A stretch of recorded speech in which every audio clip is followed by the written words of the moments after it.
What if I told you that the most horrifying monsters aren't hiding under your bed or lurking in dark alleyways, but living next door with a friendly smile and a wave each morning?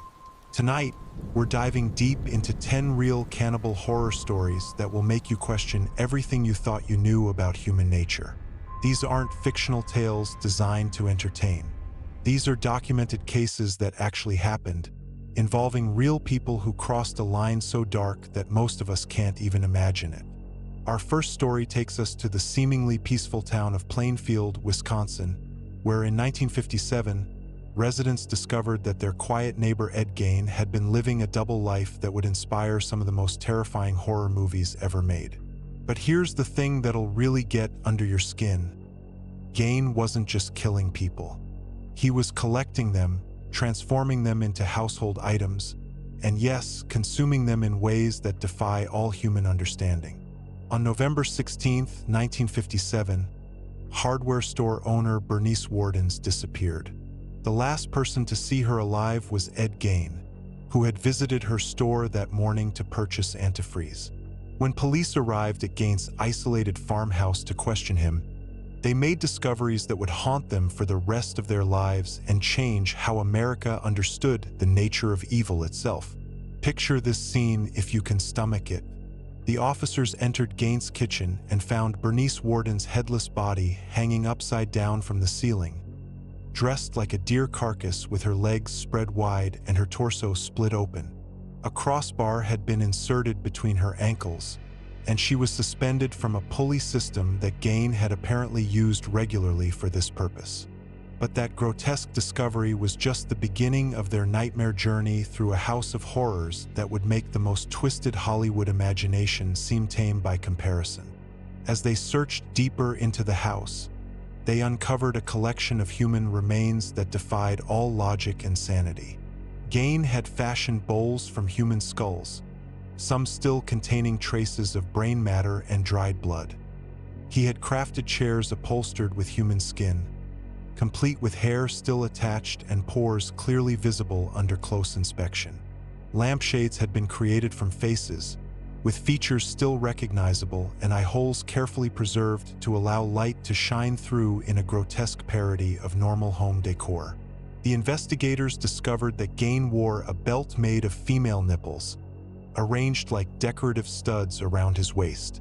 In his bedroom closet, they found a vest made entirely of a woman's torso, complete with breasts, which Gein would wear while doing housework. He had created masks from women's faces, each one carefully preserved and treated so they could be worn like a second skin.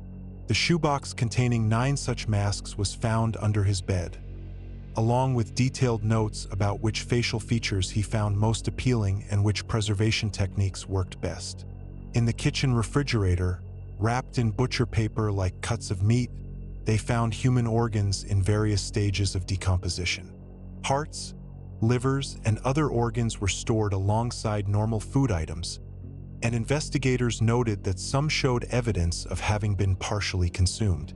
Cooking pots contained traces of human remains, and the stove showed evidence of recent use for purposes that went far beyond normal meal preparation. But here's where the story becomes even more disturbing. Gein confessed to killing only 2 people, Bernice Wardens and tavern owner Mary Hogan, who had disappeared 3 years earlier. So where did all the other body parts come from? Gein admitted to regularly visiting local cemeteries under the cover of darkness, digging up freshly buried bodies of middle-aged women who reminded him of his deceased mother. He had been doing this for over a decade, creating a systematic operation for harvesting human remains that he would then transport back to his farm for processing. During his extensive interrogation, Gein revealed the full scope of his cannibalistic practices with a matter-of-fact tone that chilled investigators to the bone. He described how he would prepare different organs for consumption, explaining that he preferred certain cuts based on tenderness and flavor. He had developed specific techniques for smoking human flesh, similar to how farmers prepare venison or beef jerky. Gein would consume these preserved meats throughout the winter months when fresh grave robbing became difficult due to frozen ground. The psychological evaluation revealed that Gain had developed an unhealthy obsession with his domineering mother, Augusta, who had died in 1945. After her death, he sealed off most of the house, preserving her bedroom exactly as she had left it and living only in the kitchen and a small adjoining room. Augusta had been a fanatically religious woman who preached to Ed about the evils of women and the corrupting nature of female sexuality. She had isolated him from normal social contact throughout his childhood, creating a psychological foundation that would later manifest in his grotesque crimes. Following Augusta's death, Gain began his grave-robbing activities almost immediately. Initially, he claimed to investigators that he would enter a trance-like state during these cemetery visits, awakening at home with body parts that he couldn't remember collecting. However, the systematic nature of his activities and the sophisticated techniques he had developed for preservation suggested something far more calculated and deliberate than unconscious behavior. Gain had created an elaborate ritual around death and the human body that went far beyond simple grave robbing or even murder. He would study anatomy books borrowed from the local library, practice taxidermy techniques on roadkill and farm animals, and gradually refine his methods for working with human remains. The transformation from curious student of death to active cannibal and murderer seemed almost inevitable when viewed through the lens of his psychological development and social isolation. The community of Plainfield was forever changed by these revelations in ways that extended far beyond simple shock and horror. Property values throughout the county plummeted as news of Gain's activities spread nationwide. Many families packed up and moved away, unable to continue living in a place where such evil had operated undetected for so many years. Those who remained found themselves constantly looking over their shoulders, wondering what other secrets their neighbors might be hiding behind closed doors. Local businesses struggled to survive as the town became synonymous with cannibalism and murder in the national consciousness. The hardware store where Bernice Warden's had worked closed permanently, unable to overcome the association with her brutal death. Even the local cemetery where Gain had conducted his grave robbing became a macabre tourist attraction, forcing authorities to increase security and eventually restrict public access to prevent further exploitation of the tragedy. The Gain farmhouse itself became a source of ongoing problems for the community. Despite police efforts to secure the property, curiosity seekers and souvenir hunters would break in regularly, stealing items and causing damage. The situation became so problematic that local authorities eventually decided to burn the entire structure to the ground. But even this didn't end the fascination. The empty lot continued to attract visitors for decades, and local residents reported finding people camping on the property or conducting strange rituals at the site. What makes Ed Gain's case particularly significant in the history of American crime is how it shattered fundamental assumptions about safety and community in small-town America. Plainfield was the kind of place where everyone supposedly knew everyone else, where doors were left unlocked and children played freely without supervision. If someone as disturbed as Gain could operate undetected in such a close-knit community for over a decade, it raised uncomfortable questions about our ability to recognize true evil when it hides behind a facade of normalcy. The case also established patterns that would be seen repeatedly in future cannibalistic crimes. The ability to maintain a normal public persona while committing atrocities in private, the systematic approach to victim selection and body processing, and the psychological disconnect that allows someone to treat human remains as raw materials for crafting projects or ingredients for meals. Gain became the template that law enforcement would use to understand and investigate similar crimes for generations to come. His influence on popular culture cannot be overstated. The character of Norman Bates in Alfred Hitchcock's Psycho was directly inspired by Gain's relationship with his mother and his preservation of her bedroom as a shrine. Leatherface from the Texas Chainsaw Massacre was based on Gain's practice of wearing masks made from human faces. Buffalo Bill from The Silence of the Lambs drew from Gain's creation of clothing items from human skin. These fictional interpretations brought Gain's real-life horrors into the mainstream consciousness, but they also sanitized them to some degree, making the actual crimes seem almost quaint compared to the Hollywood versions. The forensic techniques developed during the Gain investigation became standard protocols for processing complex crime scenes involving extensive human remains. Law enforcement agencies across the country studied the case to understand how to identify and document evidence of cannibalistic activities, creating training materials that are still used today to educate officers about the signs of such extreme criminal behavior. Think about that chilling reality as we prepare to journey into our next story, because unfortunately, Ed Gain's case was neither unique nor the end of such horrors in America. The monster of Plainfield had opened a door to understanding human depravity that could never be closed again, and the techniques he pioneered would be refined and perfected by future cannibalistic killers who learned from both his successes and his eventual capture. What happens when cannibalistic desires become organized religion, complete with doctrine, ritual, and devoted followers who believe that consuming human flesh represents the highest form of spiritual enlightenment?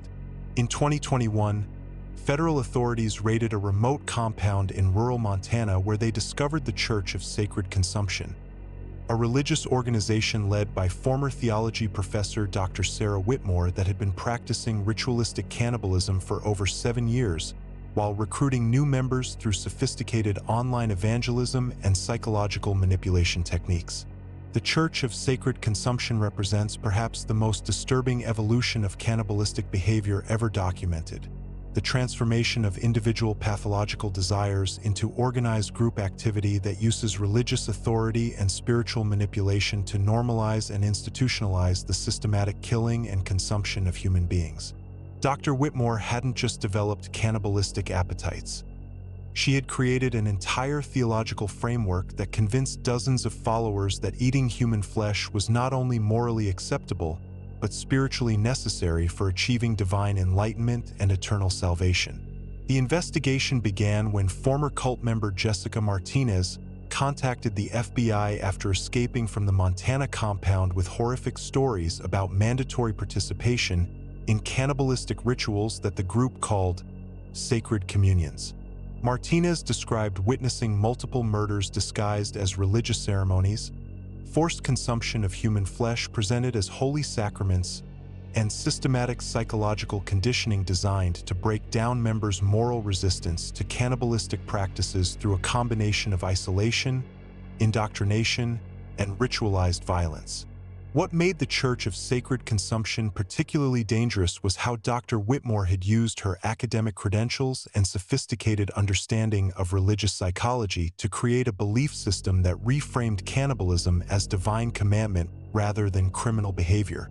Her doctoral dissertation had focused on the anthropological significance of ritualistic consumption in ancient religions, providing her with extensive knowledge about how cannibalistic practices had been integrated into spiritual traditions throughout human history. Dr. Whitmore's theological innovation involved combining elements from various world religions with pseudoscientific theories about nutrition and consciousness to create what she called consumptive theology, a belief system that taught followers that human flesh contained unique spiritual properties that could only be accessed through ritualistic consumption performed within the proper religious context. She claimed that conventional meat sources were spiritually inferior and that only human flesh could provide the nutrients necessary for achieving higher levels of consciousness and divine connection. The compound raid revealed a sophisticated religious organization that had been operating as a legitimate church while systematically murdering and consuming both members and outsiders who had been lured to the remote Montana location through online recruitment campaigns. The facility contained a main chapel where cannibalistic rituals were performed, dormitory-style housing for resident members, agricultural areas where the group grew their own food, and most disturbing of all, a fully equipped processing facility where human remains were prepared for consumption according to elaborate religious protocols. The investigation uncovered evidence that the Church of Sacred Consumption had been responsible for at least 23 murders over 7 years, including both members who had tried to leave the organization and outsiders who had been recruited specifically to serve as sources of human flesh for the group's ritualistic meals. Dr. Whitmore had developed sophisticated techniques for identifying and targeting vulnerable individuals who could be manipulated into joining the cult or lured to the compound under false pretenses. Her recruitment strategy combined traditional cult manipulation techniques with modern digital marketing approaches to identify potential victims and converts through social media analysis, online psychological profiling, and targeted advertising campaigns that promoted the church's message to individuals showing signs of spiritual searching, social isolation, or psychological vulnerability. She had created multiple online personas and fake religious organizations that served as entry points for gradually introducing people to increasingly extreme theological concepts. The theological framework Dr. Whitmore had developed was remarkably sophisticated, incorporating legitimate religious scholarship with carefully crafted pseudoscientific theories that made cannibalistic consumption seem like rational religious practice rather than criminal behavior. Her sermons and written materials used academic language and referenced historical religious practices to create intellectual justification for activities that her followers might otherwise have recognized as obviously immoral and illegal. The church's hierarchy included multiple levels of membership with different degrees of participation in cannibalistic activities, allowing Dr. Whitmore to gradually accustom new recruits to increasingly extreme practices while maintaining psychological control over the entire organization. New members began with symbolic consumption of small amounts of human flesh mixed with conventional food, gradually progressing to full participation in ritualistic murders and cannibalistic feasts that served as both religious ceremonies and mechanisms for ensuring member compliance through shared culpability. During interviews with surviving cult members, investigators learned that Dr. Whitmore had used sophisticated psychological conditioning techniques to overcome her followers' natural revulsion to cannibalistic consumption. She employed methods borrowed from military training, religious conversion programs, and therapeutic intervention strategies to systematically break down psychological barriers and rebuild her members' moral frameworks around cannibalistic theology that presented human consumption as divine obligation rather than criminal choice. The ritualistic aspects of the church's cannibalistic practices were elaborate and carefully choreographed, involving hours-long ceremonies that combined elements of traditional religious worship with systematic murder and consumption activities. Dr. Whitmore had created detailed liturgical texts that provided theological justification for each stage of the killing and eating process, transforming what would otherwise be recognized as horrific violence into sacred religious experience that members were taught to view as spiritually transformative. The compound's processing facility revealed the industrial scale of the church's cannibalistic operations and the sophisticated methods Dr. Whitmore had developed for preparing human flesh according to her theological requirements. Different body parts were designated for specific ritual purposes, with elaborate preparation techniques that combined culinary expertise with religious symbolism to create meals that served both nutritional and spiritual functions according to the church's doctrinal teachings. The investigation also uncovered extensive documentation of the church's financial operations, revealing that Dr. Whitmore had been generating substantial revenue through member donations, property sales, and even the commercial distribution of what she marketed as spiritually enhanced food products that contained human flesh mixed with conventional agricultural ingredients. Her entrepreneurial approach to cannibalistic religion had created a self-sustaining economic system that funded continued expansion of the cult's activities.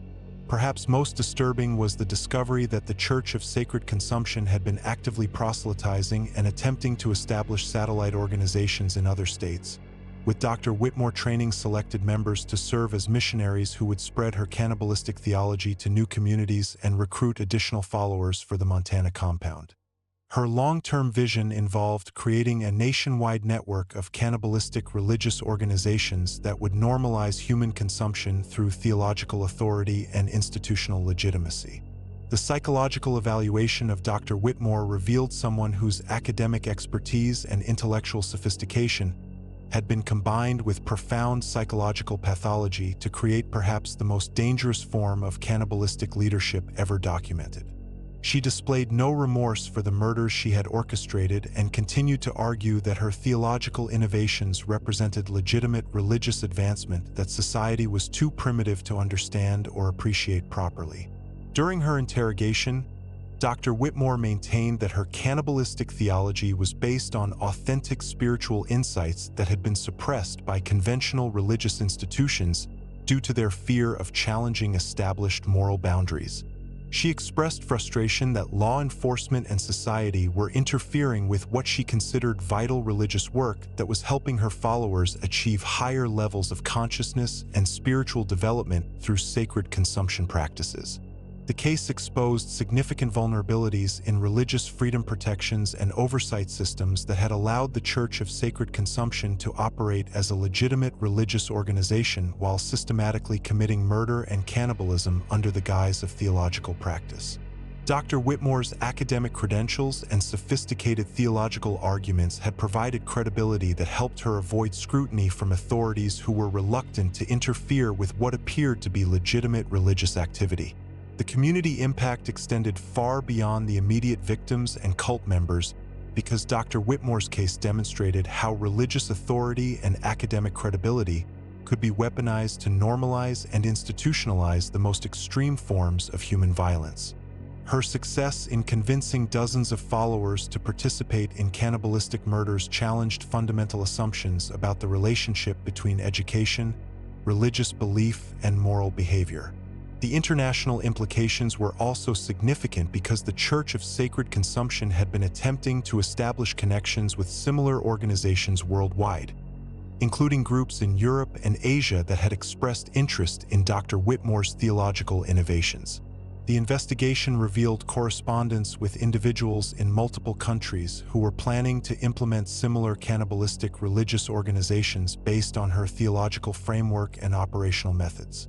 Law enforcement agencies were forced to develop entirely new approaches for investigating and prosecuting religious organizations that use theological authority to justify criminal behavior, particularly when such groups operate in remote locations with sophisticated security measures and psychological control systems that make it difficult for members to escape or cooperate with authorities. The Church of Sacred Consumption case established important precedents for balancing religious freedom protections with public safety requirements. The case also highlighted the role of digital communication in enabling the formation of extreme religious organizations that might not have been possible in previous generations when geographic isolation would have prevented like-minded individuals from finding each other and building sustainable communities around shared cannibalistic beliefs. Dr. Whitmore's use of internet marketing and social media recruitment had allowed her to build a following that transcended traditional geographic and social boundaries. What makes Dr. Whitmore's story particularly terrifying as our final case is how it demonstrates the ultimate evolution of cannibalistic behavior, from individual pathology to organized institutional activity that uses legitimate social structures and authority systems to normalize and perpetuate the systematic killing and consumption of human beings. Her case shows how education, religious authority, and institutional legitimacy can be corrupted to serve the most extreme forms of human evil while maintaining facades of respectability and social contribution. The Church of Sacred Consumption represents the nightmare scenario where cannibalistic desires become institutionalized through religious authority, creating self-perpetuating organizations that can recruit new members, generate sustainable revenue, and maintain operational security while systematically committing the most horrific crimes imaginable under the protection of religious freedom and academic credibility. These 12 stories represent the complete spectrum of cannibalistic crime in modern society, from isolated individuals driven by psychological compulsion to sophisticated criminal enterprises that use technology, institutional authority, and religious manipulation to normalize and systematize the consumption of human flesh. Each case demonstrates different aspects of how such extreme behavior can develop, persist, and evolve within supposedly civilized societies that believe themselves protected by laws, institutions, and moral frameworks that these predators learn to exploit rather than respect. The progression from Ed Gain's primitive grave robbing to Dr. Whitmore's institutionalized cannibalistic theology shows how such crimes have adapted to technological and social changes while maintaining their fundamental character as expressions of humanity's darkest possibilities. These cases force us to confront uncomfortable truths about the nature of evil, the inadequacy of our protective systems, and the thin boundaries that separate civilization from barbarism when those boundaries are tested by individuals willing to abandon all moral constraints in pursuit of their most destructive desires. The patterns revealed through studying these cases, the exploitation of trust and authority, the systematic targeting of vulnerable populations, the sophisticated methods for avoiding detection, and the ability to maintain normal social facades while committing unthinkable atrocities, serve as essential knowledge for understanding and preventing similar crimes in the future. But they also remind us that human evil can be far more creative, persistent, and adaptable than our systems for recognizing and stopping it. As you reflect on these stories, remember that they represent documented historical reality rather than fictional entertainment. Have you ever wondered what happens when the internet's promise of anonymous connection meets humanity's darkest appetites? In 2019, authorities uncovered one of the most sophisticated cannibalistic operations in modern history, operated by Marcus Thompson, a 34-year-old software engineer from Portland, Oregon, who had used his technical expertise to create what investigators would later describe as a dark web slaughterhouse. Thompson didn't just consume human flesh. He live-streamed his cannibalistic murders to paying customers worldwide, turning the most taboo human behavior into a grotesque form of digital entertainment that generated hundreds of thousands of dollars in cryptocurrency payments. Thompson represents the terrifying evolution of cannibalistic crime in the digital age, where technology amplifies both the reach and sophistication of predatory behavior while creating new forms of exploitation that previous generations of killers could never have imagined. His case demonstrates how the internet can transform isolated cannibalistic desires into global criminal enterprises that connect predators with audiences, victims with consumers, and fantasy with horrific reality through the anonymity and accessibility of modern communication technology. The investigation began when cybersecurity analysts at the FBI's Internet Crime Complaint Center identified unusual cryptocurrency transactions linked to dark web marketplaces specializing in extreme violent content. The payment patterns suggested a sophisticated operation generating substantial revenue through the sale of what appeared to be authentic torture and murder videos, distinguished from typical fake content by production values and anatomical details that suggested genuine rather than simulated violence. Digital forensics teams spent months tracking the cryptocurrency wallets and server infrastructure used to host and distribute Thompson's content, eventually identifying the physical location of his operation through a combination of blockchain analysis, network traffic monitoring, and traditional surveillance techniques. What they discovered challenged every assumption about how cannibalistic killers operate and forced law enforcement to develop entirely new approaches for investigating crimes that exist simultaneously in physical and digital spaces. Thompson's suburban Portland home had been converted into a professional streaming studio designed specifically for broadcasting cannibalistic murders to online audiences. The basement contained multiple camera angles, professional lighting equipment, high-quality audio recording systems, and even interactive features that allowed paying viewers to influence the torture and consumption process through real-time chat commands and cryptocurrency tips that triggered specific actions. The technical sophistication of Thompson's operation was unprecedented in cannibalistic crime, combining his professional software engineering skills with an intimate understanding of dark web marketplaces, cryptocurrency systems, and encrypted communication networks. He had created custom software that automatically processed payments, managed viewer access, and even used artificial intelligence algorithms to optimize content based on audience engagement metrics and revenue generation patterns. But what made Thompson's case particularly disturbing was how he had gamified cannibalistic murder, turning the killing and consumption of human beings into interactive entertainment that viewers could influence and customize according to their specific preferences. His platform allowed customers to select victims from a catalog of potential targets, choose torture methods from detailed menus, specify consumption techniques, and even request custom content featuring particular demographic characteristics or specific acts of violence. The victim selection process revealed the global reach of Thompson's operation and his sophisticated understanding of how to exploit vulnerable populations through digital manipulation and social engineering. He would identify potential targets through social media platforms, dating apps, and online forums where people discussed personal struggles, financial difficulties, or social isolation. His technical skills allowed him to create fake profiles and manipulate online interactions in ways that built trust and created opportunities for in-person meetings.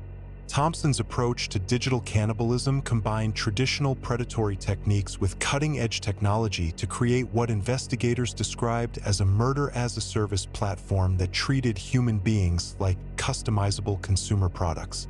His website featured detailed victim profiles complete with photographs, physical measurements, personality assessments, and even taste predictions based on diet and lifestyle factors that he had researched through extensive social media surveillance and personal interaction. The investigation revealed that Thompson had been operating his digital cannibalistic enterprise for over 3 years, during which time he had murdered and consumed at least 12 victims while broadcasting their deaths to hundreds of paying customers worldwide.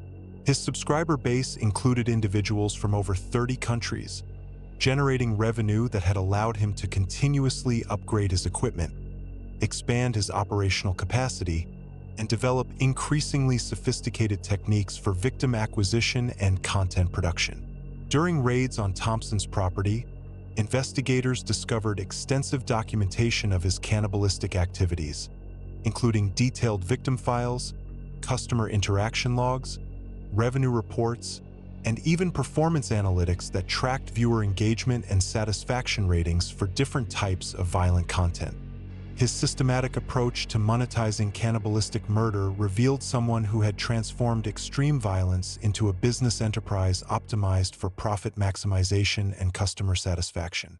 The digital evidence recovered from Thompson's servers provided unprecedented insights into the psychology of both cannibalistic killers and the audiences who consume such content. Chat logs between Thompson and his customers revealed a global community of individuals who shared not only voyeuristic interests in cannibalistic violence but also detailed knowledge about optimal preparation techniques, victim selection criteria, and consumption methods that suggested many viewers were potential practitioners rather than passive consumers. Thompson's customer interactions demonstrated how digital platforms can normalize and encourage escalation of violent fantasies by providing validation, technical guidance, and social pressure from like-minded individuals. His most active subscribers would offer suggestions for improving his techniques, request specific types of violence, and even provide financial incentives for Thompson to experiment with new methods of torture and consumption that pushed the boundaries of what he had previously attempted. The psychological evaluation revealed that Thompson's cannibalistic activities had been motivated by a combination of sexual gratification, financial gain, and what he described as artistic expression through the creation of authentic extreme content that he believed represented a more honest form of human interaction than conventional social relationships. His technical background had allowed him to view his victims as data points in an optimization algorithm designed to maximize both personal satisfaction and revenue generation. Perhaps most disturbing was Thompson's description of how digital technology had enhanced his cannibalistic experiences by allowing him to share them with appreciative audiences who understood and validated his desires. He explained that live streaming his murders had transformed solitary acts of violence into communal experiences that connected him with people worldwide who shared his interests, creating a sense of community and purpose that had been missing from his previous cannibalistic fantasies. The investigation also uncovered Thompson's extensive research into the business aspects of digital crime, including market analysis of demand for extreme violent content, pricing strategies for different types of violence, and customer retention techniques designed to build loyal subscriber bases willing to pay premium prices for exclusive content. His approach combined the methodical planning of traditional serial killers with the entrepreneurial sophistication of successful online business operators. Law enforcement agencies worldwide were forced to coordinate their response to Thompson's case because his customer base and digital infrastructure spanned multiple continents and legal jurisdictions. The investigation required cooperation between cybercrime specialists, traditional homicide investigators, international law enforcement agencies, and private sector technology companies that provided the platforms and services Thompson had used to operate his cannibalistic enterprise. The technical complexity of Thompson's operation also highlighted significant gaps in law enforcement's ability to investigate and prosecute crimes that exist primarily in digital spaces while causing physical harm in the real world. Traditional forensic techniques were inadequate for analyzing the sophisticated encryption, cryptocurrency systems, and network architecture that Thompson had used to protect his identity and maintain operational security throughout his 3-year criminal career. During his interrogation, Thompson displayed a combination of pride in his technical achievements and genuine bewilderment at society's negative reaction to what he considered innovative content creation that satisfied underserved market demand for authentic extreme experiences. He spoke about his victims and customers with the detached professionalism of a successful entrepreneur discussing product development and market expansion strategies, rather than acknowledging the moral implications of monetizing cannibalistic murder. The case exposed disturbing vulnerabilities in digital platforms and communication systems that had allowed Thompson to operate undetected while building a substantial customer base and generating significant revenue through the sale of cannibalistic murder content. His success demonstrated how existing content moderation systems, financial monitoring procedures, and law enforcement surveillance capabilities were inadequate for identifying and preventing such sophisticated digital criminal enterprises. Thompson's arrest led to the identification and investigation of hundreds of his customers worldwide, revealing a global network of individuals who had been consuming cannibalistic murder content and, in some cases, planning to implement similar operations in their own locations. The international scope of his audience demonstrated how digital technology had created opportunities for cannibalistic predators to find each other, share techniques, and build communities that encouraged escalation from fantasy to actual violence. The community impact in Portland extended far beyond typical serial killer cases because Thompson's digital approach had made his crimes accessible to global audiences while operating from a suburban neighborhood where residents had no awareness of the horrors occurring in their community.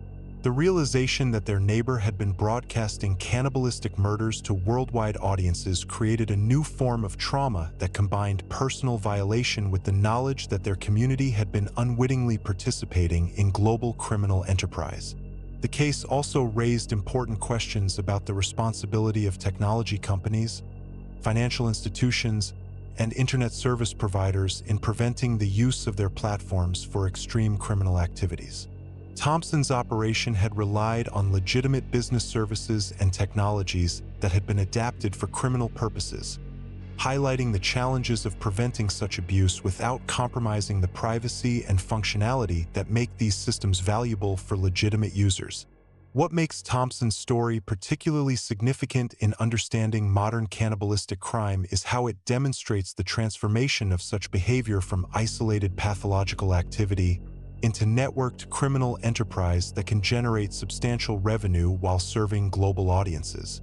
His case shows how digital technology has created new possibilities for cannibalistic predators to monetize their activities, connect with customers, and scale their operations in ways that were impossible for previous generations of killers.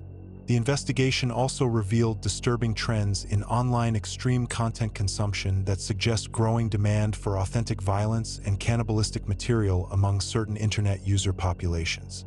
Thompson's subscriber analytics showed steady growth in his customer base and increasing willingness to pay premium prices for more extreme content, indicating market conditions that could encourage other technically skilled individuals to attempt similar criminal enterprises. As we prepare to examine our final case, remember that Thompson represents the cutting edge of cannibalistic crime evolution, showing how modern technology can amplify and monetize the most extreme forms of human violence while creating global communities that normalize and encourage such behavior through digital platforms that operate outside traditional law enforcement oversight and social control mechanisms.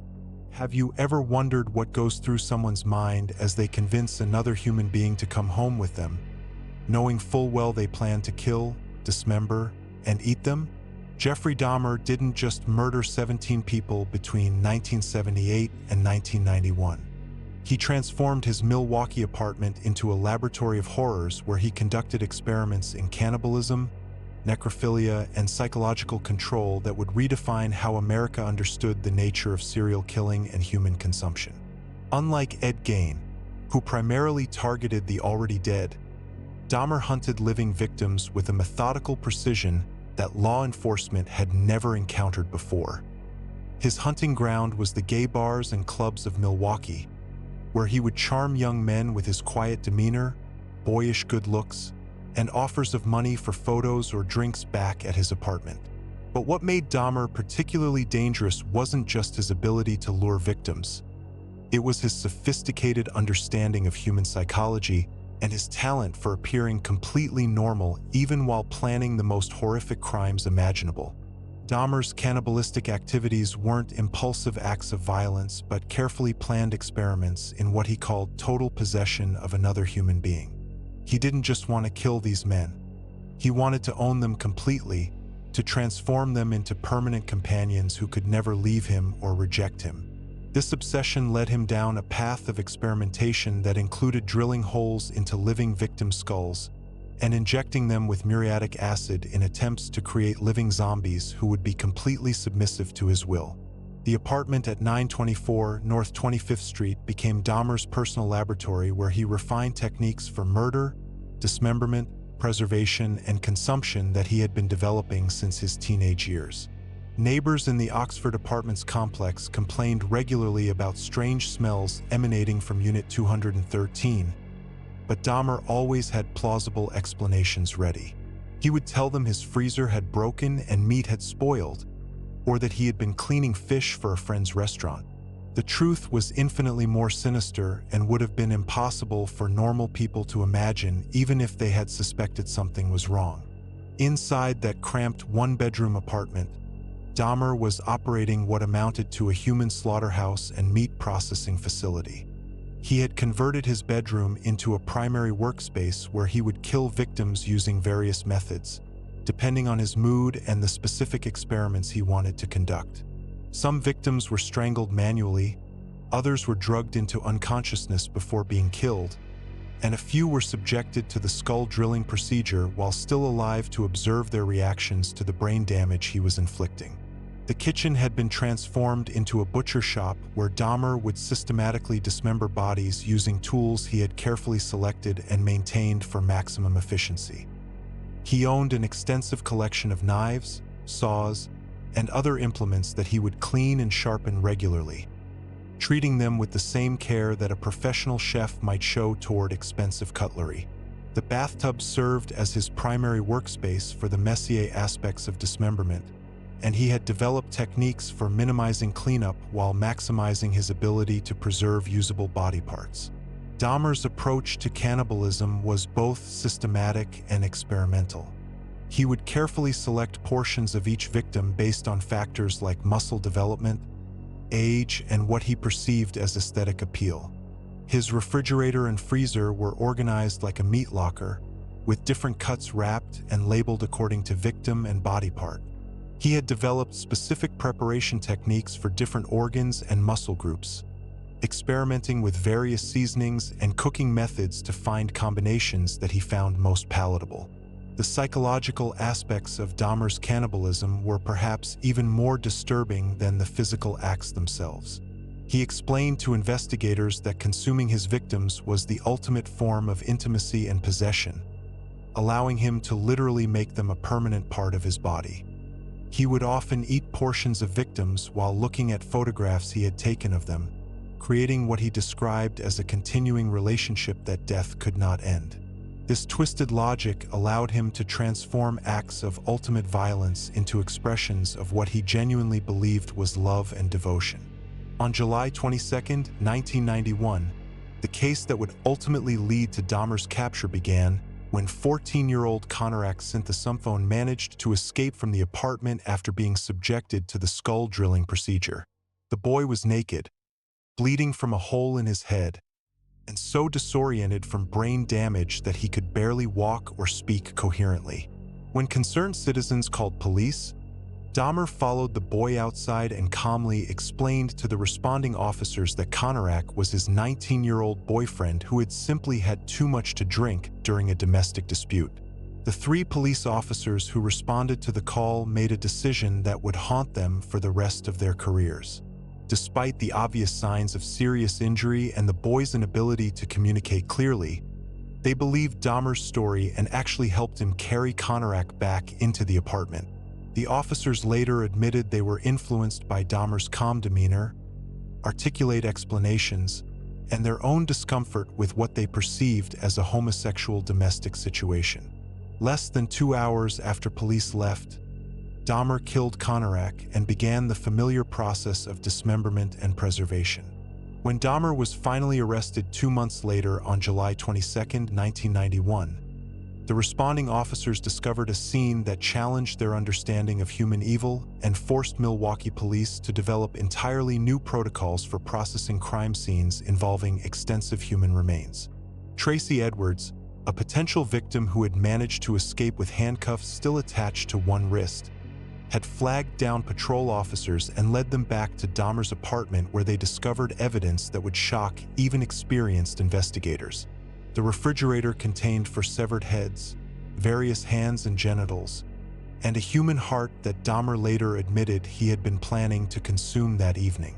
The freezer was packed with human torsos, arms, and legs, some wrapped in plastic bags with handwritten labels indicating which victim they belonged to and when they had been harvested. But the most disturbing discoveries were found throughout the rest of the apartment. A kettle on the stove contained decomposing hands and a penis that had been boiling when police arrived.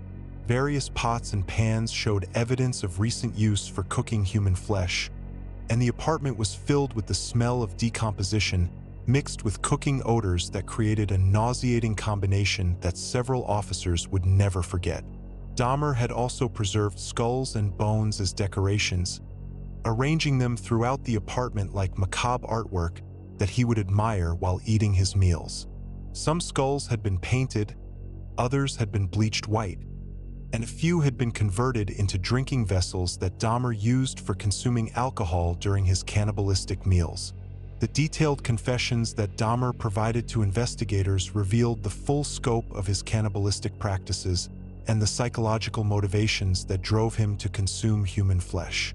He described how he would select victims based on physical characteristics that attracted him, paying particular attention to muscle tone and body shape. He explained his preparation methods in clinical detail, discussing which body parts he found most flavorful and which cooking techniques produced the best results. Dahmer claimed that consuming his victims allowed him to feel permanently connected to them, describing the experience as the ultimate expression of love and devotion. During his extensive interviews with FBI profilers and psychiatrists, Dahmer revealed that his cannibalistic fantasies had begun during adolescence and had gradually evolved from consuming roadkill to planning attacks on human victims. He had spent years developing his techniques, initially practicing on animals before moving to human targets. The progression was methodical and deliberate, with each stage building upon lessons learned from previous experiments in death and consumption. The psychological evaluation painted a picture of a man whose desperate need for control and connection had been twisted into something monstrous by years of social isolation and internal struggle with his sexuality. Dahmer admitted that he was profoundly lonely and terrified of abandonment, explaining that his victims couldn't leave him if they became a literal part of his body through consumption. This logic, while obviously disturbed, provided insight into the psychological mechanisms that can transform normal human desires for love and companionship into acts of ultimate violence and degradation.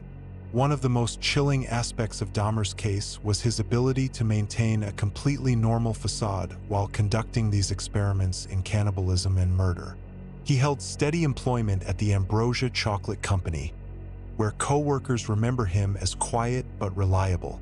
He maintained friendships and family relationships, even living with his grandmother for several years, while actively killing and processing victims in her basement. The disconnect between his public persona and private activities was so complete that even those closest to him had no inkling of what he was capable of doing to other human beings.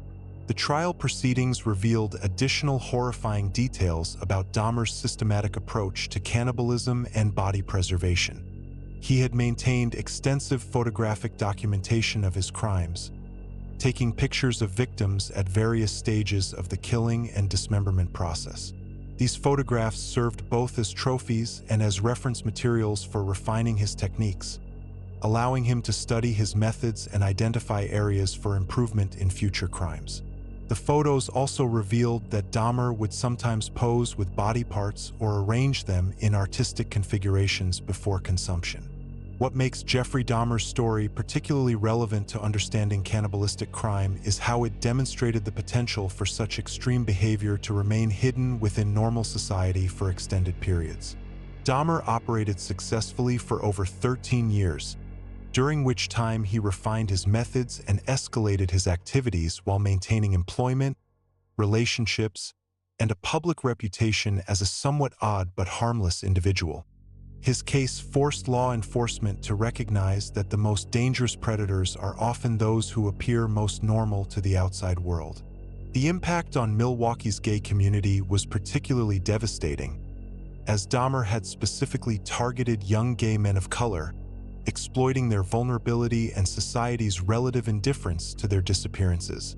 Many families had to confront the horrible reality that their missing loved ones had not only been murdered but consumed, adding an additional layer of trauma to their grief that traditional support systems were unprepared to address. As we prepare to examine our third case, remember that both Gain and Dahmer managed to operate for years within their communities while committing acts that challenge our fundamental understanding of human nature and morality. Their ability to hide such extreme behavior behind facades of normalcy would become a recurring theme in cannibalistic crime. What happens when someone with the intelligence of a surgeon, the social graces of a diplomat, and the refined palate of a food critic decides that human flesh represents the ultimate culinary experience?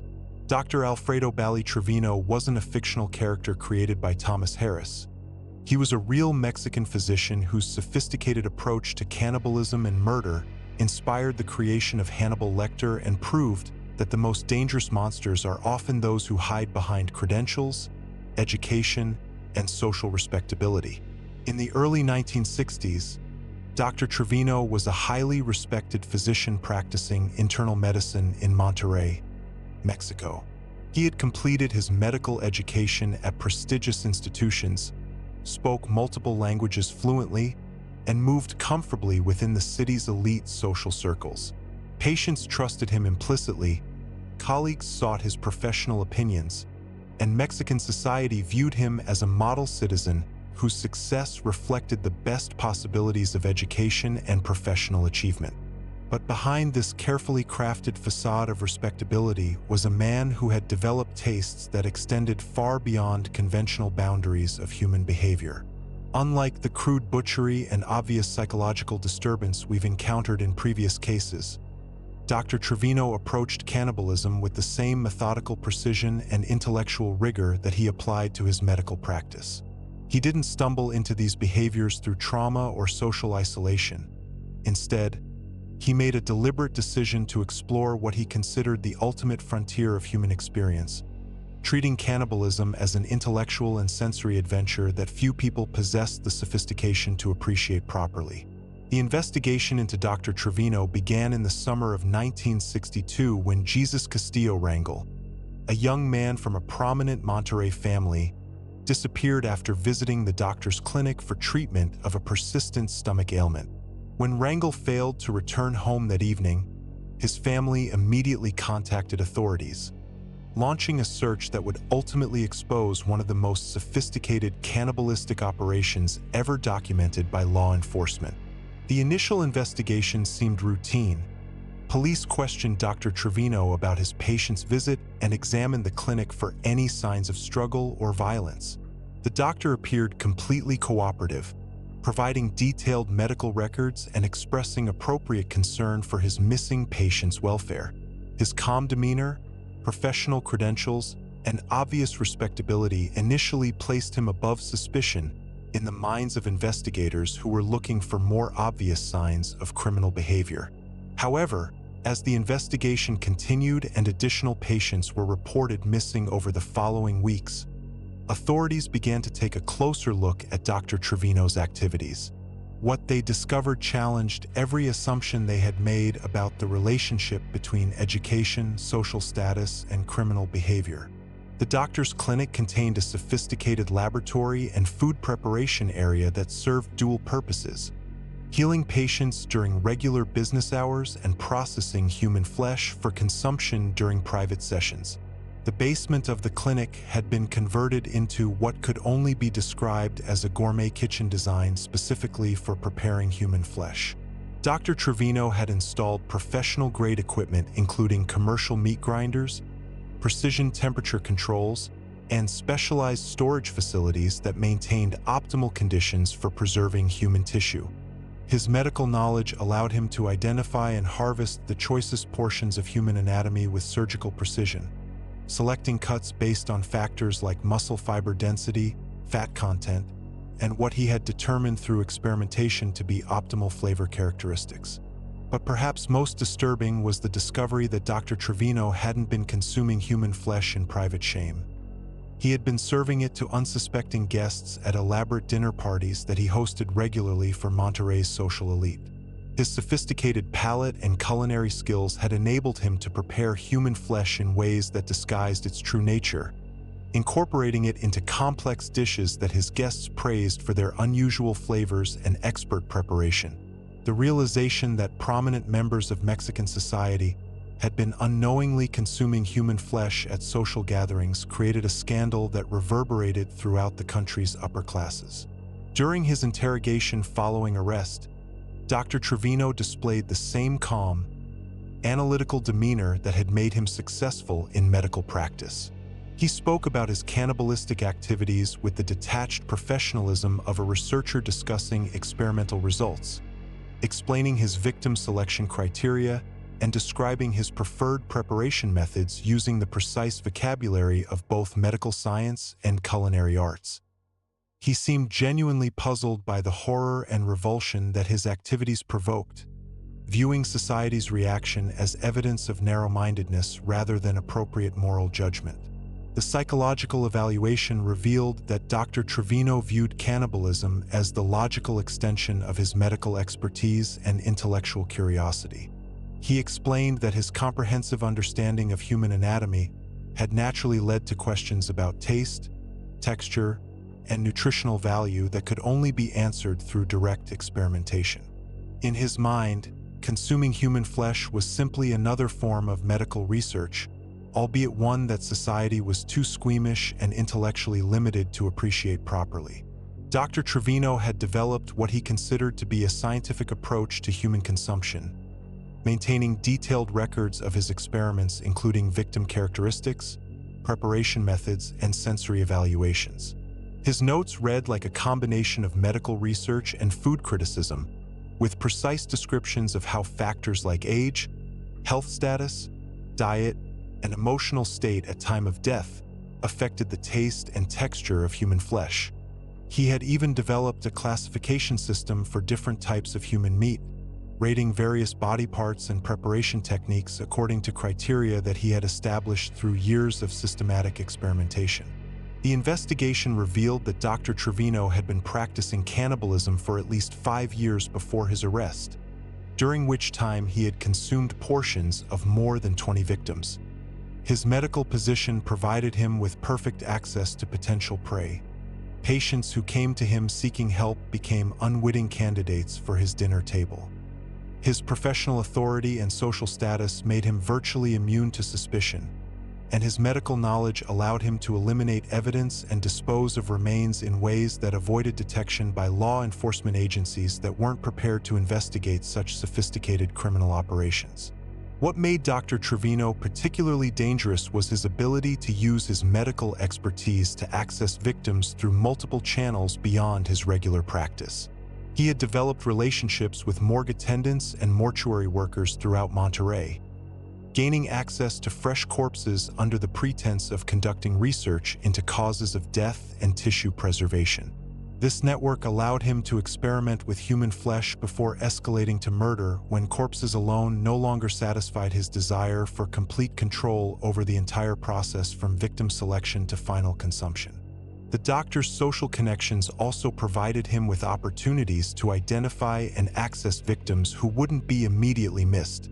He would attend parties and social gatherings where he could observe potential targets, learning about their personal circumstances and identifying individuals whose disappearances would be less likely to trigger intensive investigations. His status as a respected physician gave him credibility when he offered medical advice or treatment to acquaintances, creating opportunities for private encounters that he could exploit for cannibalistic purposes. Author Thomas Harris encountered Dr. Trevino during research for his novel and was so impressed by the doctor's combination of intelligence, sophistication, and complete moral detachment that he used him as the primary inspiration for creating Hannibal Lecter. The fictional character's refined tastes, medical knowledge, cultural sophistication, and ability to blend seamlessly into high society all came directly from Harris's study of Dr. Trevino's real-life persona and criminal activities. During his trial, Dr. Trevino maintained his position that his actions represented intellectual exploration rather than criminal behavior. He argued that society's taboos against cannibalism were arbitrary cultural constructions rather than legitimate moral principles, comparing his activities to other forms of experimental behavior that had initially been rejected by conventional society before gaining acceptance. His complete lack of remorse and his apparent belief that his cannibalistic activities represented a form of cultural advancement rather than moral regression made him even more frightening than killers driven by obvious psychological trauma or social dysfunction. The medical community was forced to confront uncomfortable questions about professional screening, ethical oversight, and the potential for abuse when society grants individuals extensive authority and access to vulnerable populations. The case prompted changes in medical licensing procedures and created new requirements for psychological evaluation of healthcare professionals. Though critics argued that such measures could never adequately identify individuals capable of hiding such extreme pathological behavior behind facades of professional competence. What makes Dr. Trevino's case particularly significant in understanding cannibalistic crime is how it demonstrates that education, professional success, and social respectability can actually enhance rather than inhibit the most extreme forms of criminal behavior. His advantages in terms of knowledge, access, and credibility made him far more dangerous than less sophisticated criminals, allowing him to operate successfully for years while maintaining a public reputation that placed him above suspicion in the minds of both potential victims and law enforcement officials. The case also highlighted the international dimensions of such crimes, as Dr. Trevino had been corresponding with like-minded individuals in other countries, sharing techniques and experiences with what appeared to be a loose network of educated cannibals who viewed their activities as sophisticated explorations of human potential rather than criminal behavior. This global aspect would become increasingly important as communication technology advanced and allowed such individuals to find each other more easily. As we transition to our fourth story, keep in mind that we've now encountered three distinct approaches to cannibalistic crime: the isolated collector, the lonely predator, and the sophisticated professional. Each discovered different methods for accessing victims and avoiding detection, but all shared the fundamental characteristic of treating human consumption as a solution to deeper psychological needs that conventional society couldn't satisfy. Imagine discovering that the person sworn to protect and serve your community has been spending his off-duty hours fantasizing about kidnapping, torturing, and slowly cooking the women he encounters during his daily patrol routes. In October 2012, FBI agents arrested New York City police officer Gilberto Valle after uncovering evidence that he had been using his law enforcement resources and authority to plan elaborate cannibalistic scenarios involving over 100 women, including his own wife, female colleagues, and random citizens he had encountered while on duty. Valle's case represents something far more terrifying than typical police corruption or abuse of authority. It demonstrates how someone entrusted with protecting society can use that same trust and access to plan acts of violence so extreme that they challenge our fundamental assumptions about safety, authority, and the people we allow to carry weapons and make life or death decisions in our communities.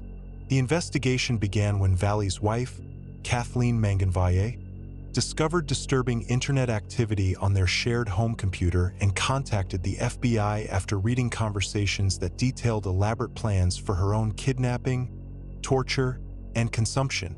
What agents discovered during their subsequent investigation was a digital trail of obsession that revealed a police officer whose fantasies had evolved from passive consumption of violent pornography to active planning for implementing cannibalistic scenarios using his position and authority as a law enforcement officer.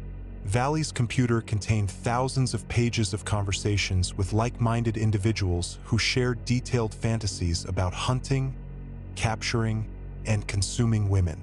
But what distinguished Valle's activities from typical internet fantasy role-playing was the level of specific, actionable planning that he had invested in these scenarios and his systematic use of police resources to gather intelligence on potential victims. He had moved far beyond passive fantasy consumption into active reconnaissance and preparation phases that suggested imminent implementation of his cannibalistic plans. Using his access to New York Police Department databases, Valle had conducted unauthorized searches on dozens of women, gathering personal information including home addresses, work schedules, family relationships, and daily routines. He would drive by their homes in his patrol car during official duties, conducting surveillance under the cover of legitimate police activity while actually studying their vulnerability to kidnapping attempts. His police radio and communication equipment allowed him to monitor emergency response patterns, identifying optimal times and locations for potential attacks that would minimize his risk of detection or interruption. The investigation revealed that Valle had progressed beyond information gathering to actual preparation for implementing his cannibalistic fantasies. He had researched the purchase of restraining devices, studied maps of remote locations where he could transport victims without being observed, and even begun making preliminary contact with some targets under false pretenses designed to establish trust and create opportunities for isolation. The gap between fantasy and reality was closing rapidly when FBI intervention prevented what investigators believed would have been inevitable escalation to actual kidnapping and murder. Valle's online activities provided investigators with unprecedented insight into the psychology of a potential cannibal killer in the planning stages of his crimes. His conversations revealed someone who had developed elaborate scenarios for each potential victim, complete with detailed descriptions of how he would capture, transport, torture, kill, and consume them. He had assigned different cooking methods to different women based on their physical characteristics, age, and what he perceived as their lifestyle factors that might affect taste and texture. The most disturbing aspect of Valle's case was how he had weaponized his position as a police officer to facilitate his cannibalistic planning. He used his authority to gain access to women's personal information, his patrol duties to conduct surveillance, and his law enforcement credentials to establish credibility when making contact with potential victims. His badge and uniform provided him with a level of trust and access that civilian predators could never achieve, making him infinitely more dangerous than typical internet fantasists. Valle's conversations with other cannibalistic enthusiasts revealed a sophisticated online community of individuals who shared techniques, experiences, and encouragement for escalating from fantasy to reality. These weren't simple role-playing games but detailed discussions of actual implementation strategies, including methods for avoiding detection, disposing of evidence, and selecting victims who were less likely to be missed by family or law enforcement. The community provided validation and normalization for increasingly extreme thoughts that might otherwise have remained at the fantasy level. The investigation also uncovered Valley's systematic research into the logistics of cannibalistic murder, including studies of human anatomy to identify optimal cuts for consumption, research into preservation and cooking techniques for human flesh, and analysis of successful serial killers who had avoided detection for extended periods. He had created detailed spreadsheets tracking potential victims, rating them according to various criteria including accessibility, risk factors, and anticipated gustatory satisfaction. During interrogation, Valle maintained that his activities never crossed the line from fantasy to criminal planning, insisting that he was simply engaging in elaborate role-playing with no intention of actually harming anyone. However, prosecutors successfully demonstrated that his actions constituted genuine conspiracy to commit kidnapping and murder, pointing to the systematic nature of his surveillance activities, his research into implementation methods, and his use of official police resources to facilitate his planning. The psychological evaluation revealed that Valley's cannibalistic fantasies had been escalating for several years before his arrest, progressing from passive consumption of violent pornography to active participation in online communities that encouraged implementation of such fantasies. His position as a police officer had provided him with unique insights into criminal investigation methods, allowing him to develop plans that specifically address techniques that law enforcement might use to detect and prevent his activities. Valley's case exposed serious vulnerabilities in law enforcement oversight systems, particularly regarding officers' use of department databases and surveillance capabilities. The investigation revealed that he had been conducting unauthorized searches and surveillance for months without triggering any internal monitoring systems designed to prevent abuse of police resources. His activities only came to light through his wife's discovery of his online activities, raising questions about how many other officers might be abusing their access to sensitive information for personal purposes. The trial proceedings provided disturbing insights into the evolution of Valley's cannibalistic fantasies and his systematic approach to planning their implementation. Evidence showed that he had moved progressively from consuming violent media to participating in online communities, then to gathering intelligence on specific targets, and finally to making preliminary contact with potential victims. Each stage represented an escalation that brought him closer to actually committing the crimes he had been fantasizing about for years. The case also highlighted the role of the internet in facilitating connections between individuals with extreme criminal fantasies, allowing them to find validation and encouragement that might not have been available in previous generations. Valley's online community provided him with technical knowledge, emotional support, and social pressure to escalate from fantasy to action, creating a virtual environment that normalized and encouraged the most extreme forms of violent behavior. What made Valley's story particularly terrifying was how it demonstrated the potential for trusted authority figures to use their positions to facilitate the most heinous crimes imaginable. His police training had given him knowledge of investigative techniques that he could use to avoid detection. His authority provided him with access to victims and information, and his uniform created a level of trust that would have made resistance difficult for potential victims who believed they were interacting with a legitimate law enforcement officer. The community impact extended far beyond the immediate victims of Valley's surveillance activities. Women throughout New York City were forced to confront the possibility that police officers who approached them might harbor cannibalistic fantasies, undermining trust in law enforcement at a time when community policing relied heavily on civilian cooperation and confidence. The case prompted reviews of police hiring practices, psychological screening procedures, and oversight systems designed to prevent abuse of authority.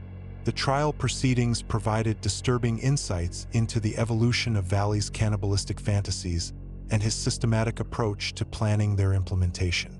Evidence showed that he had moved progressively from consuming violent media to participating in online communities, then to gathering intelligence on specific targets, and finally to making preliminary contact with potential victims.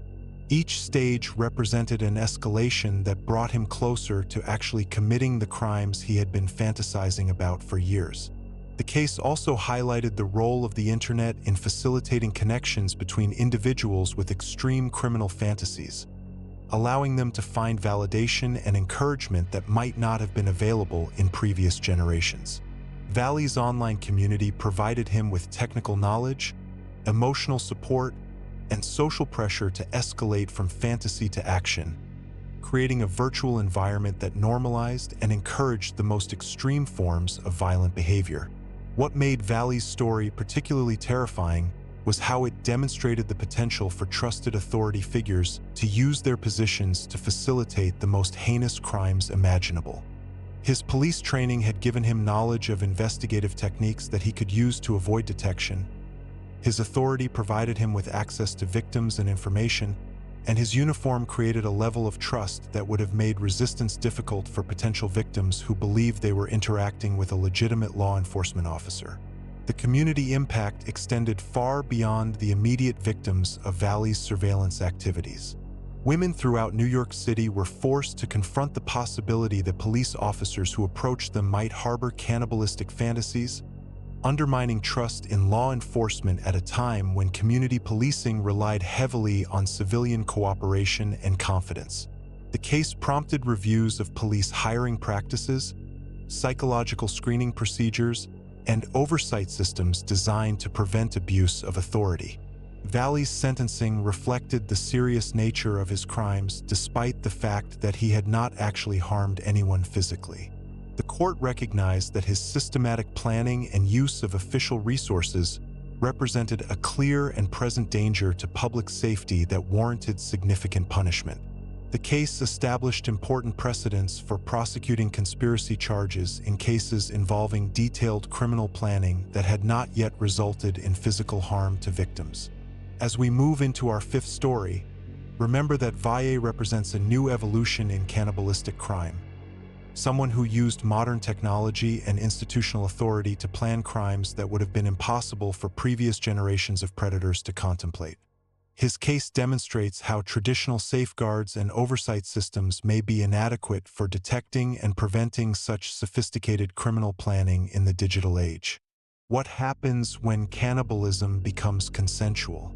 In 2001, Armin Mae West placed an advertisement on the internet that read, "Looking for a well-built 18 to 30-year-old to be slaughtered and then consumed." Most people would dismiss such a posting as a sick joke or twisted role-playing game, but Bernd Jürgen Armando Brandes saw it as an opportunity to fulfill his own lifelong fantasy of being killed and eaten.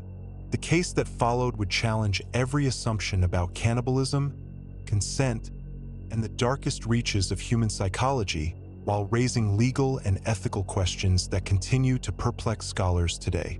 Mae West wasn't hunting unwilling victims like the predators we've discussed so far.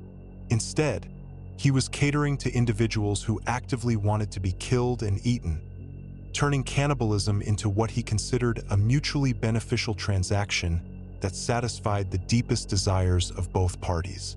This consensual aspect made his case legally complex and psychologically even more disturbing than traditional murder-cannibalism cases, forcing society to confront uncomfortable questions about autonomy, mental health, and the limits of personal choice. The two men met online in March 2001 after weeks of detailed correspondence about how the killing and consumption would be carried out. Their conversations read like a grotesque contract negotiation, with both parties discussing specific procedures, preferences, and expectations with the matter-of-fact tone of business associates planning a routine transaction. Brandes had been seeking someone willing to fulfill his cannibalistic death fantasy for several years, while Mae West had harbored desires to consume human flesh since childhood, but had never found a willing participant until the internet provided access to like-minded individuals. On March 9, 2001, Brandes traveled by train to Mew's isolated farmhouse in Rothenburg, Germany, bringing with him a bottle of cold medicine and strong pain relievers to make the dying process easier to endure. He also brought a video camera, insisting that the entire experience be recorded for Mae West to keep as a permanent memento of their encounter. What happened next was captured on a 4-hour video that would become crucial evidence in the subsequent trial and one of the most disturbing recordings in criminal history. The killing process extended over 10 hours, during which both men followed through meticulously on their detailed plans. Brandis had specifically requested that certain parts of his body be removed and consumed while he was still alive, viewing this as the ultimate expression of intimacy and connection between them. Mae West obliged these requests, using kitchen knives to remove body parts that they attempted to cook and eat together, though Brandis was too weak from blood loss to participate actively in the consumption after the first hour. The video reportedly shows both men in what they clearly viewed as a romantic or spiritual encounter rather than a criminal act. They spoke to each other with tenderness and mutual respect, treating the gradual killing and consumption as a deeply meaningful shared experience that would create an eternal bond between them. This psychological framework distinguished their interaction from typical predator-victim relationships and created unique legal challenges for prosecutors who struggled to apply traditional murder statutes to consensual killing.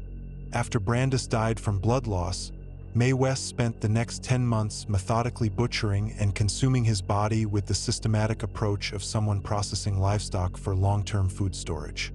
He carefully wrapped different cuts of meat and stored them in his freezer, treating them like premium beef from a local butcher shop. Mae West later claimed that he would eat a portion of Brandis with each meal, accompanied by vegetables and wine, transforming every dinner into what he considered an intimate encounter with his deceased partner. The psychological evaluations of both men revealed individuals whose cannibalistic desires had been shaped by profound childhood trauma and abandonment issues, but who had channeled these experiences in opposite directions. Mae West described feeling desperately lonely after his father abandoned the family when he was young, developing fantasies about consuming people as a way of ensuring they could never leave him.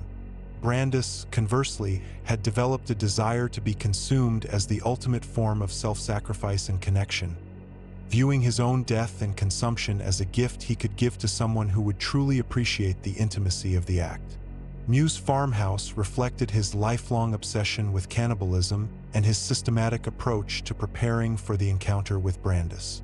He had converted portions of the building into what amounted to a slaughterhouse and meat processing facility, complete with professional-grade equipment for butchering, preservation, and storage. His preparation had been extensive and methodical, suggesting someone who had been planning such an encounter for years while waiting for the right willing participant to respond to his advertisements. During his interrogation following arrest, Mae West showed investigators around his farmhouse with pride, calmly explaining how he had prepared different parts of Brandis' body and describing the taste and texture in appreciative detail. He had kept detailed records of the preservation and consumption process, including photographs and notes about which preparation methods produced the most satisfying results. His approach was almost scientific, treating cannibalism like a culinary experiment deserving careful documentation and analysis. The legal system struggled with how to prosecute a case involving enthusiastic consent from both parties. Traditional murder charges seemed inadequate given Brandis' active participation in planning his own death and consumption. Prosecutors eventually settled on charges of killing on request, a lesser offense under German law that acknowledged the victim's consent while still recognizing the criminal nature of the act. The case highlighted significant gaps in legal frameworks for dealing with extreme consensual activities that violated fundamental societal taboos regardless of the participants' wishes. Perhaps most disturbing was the discovery that Mew's case wasn't unique or isolated. The investigation revealed an entire online community of individuals interested in either being killed and eaten or finding willing victims to consume. The internet had created a space where the most extreme fantasies could find expression, and where geographically dispersed individuals with complementary desires could connect in ways that would have been impossible in previous generations. This cannibalistic community had developed its own culture, terminology, and social hierarchies, with experienced members mentoring newcomers and sharing techniques for everything from victim preparation to evidence disposal. The group maintained detailed discussions about optimal preparation methods, taste preferences, and psychological techniques for building trust with potential victims. What made this community particularly dangerous was how it normalized and encouraged behavior that isolated individuals might have been able to resist. After consuming Brandis completely, Mae West continued his search for additional willing victims through the same online channels where he had originally connected with his first volunteer. He received responses from several other men who expressed interest in being killed and eaten, and investigators found evidence of detailed conversations about future encounters. The Brandis case hadn't satisfied his cannibalistic desires, but had instead validated them, encouraging him to seek out additional opportunities for consensual consumption. The psychological impact on law enforcement and court officials was significant and lasting. Many investigators reported having nightmares after viewing the video evidence or reading transcripts of the online conversations between Mae West and Brandis. The case forced professionals to confront forms of human behavior so extreme that they challenged fundamental assumptions about sanity, consent, and the nature of evil itself. Several officers required psychological counseling to process what they had witnessed during the investigation.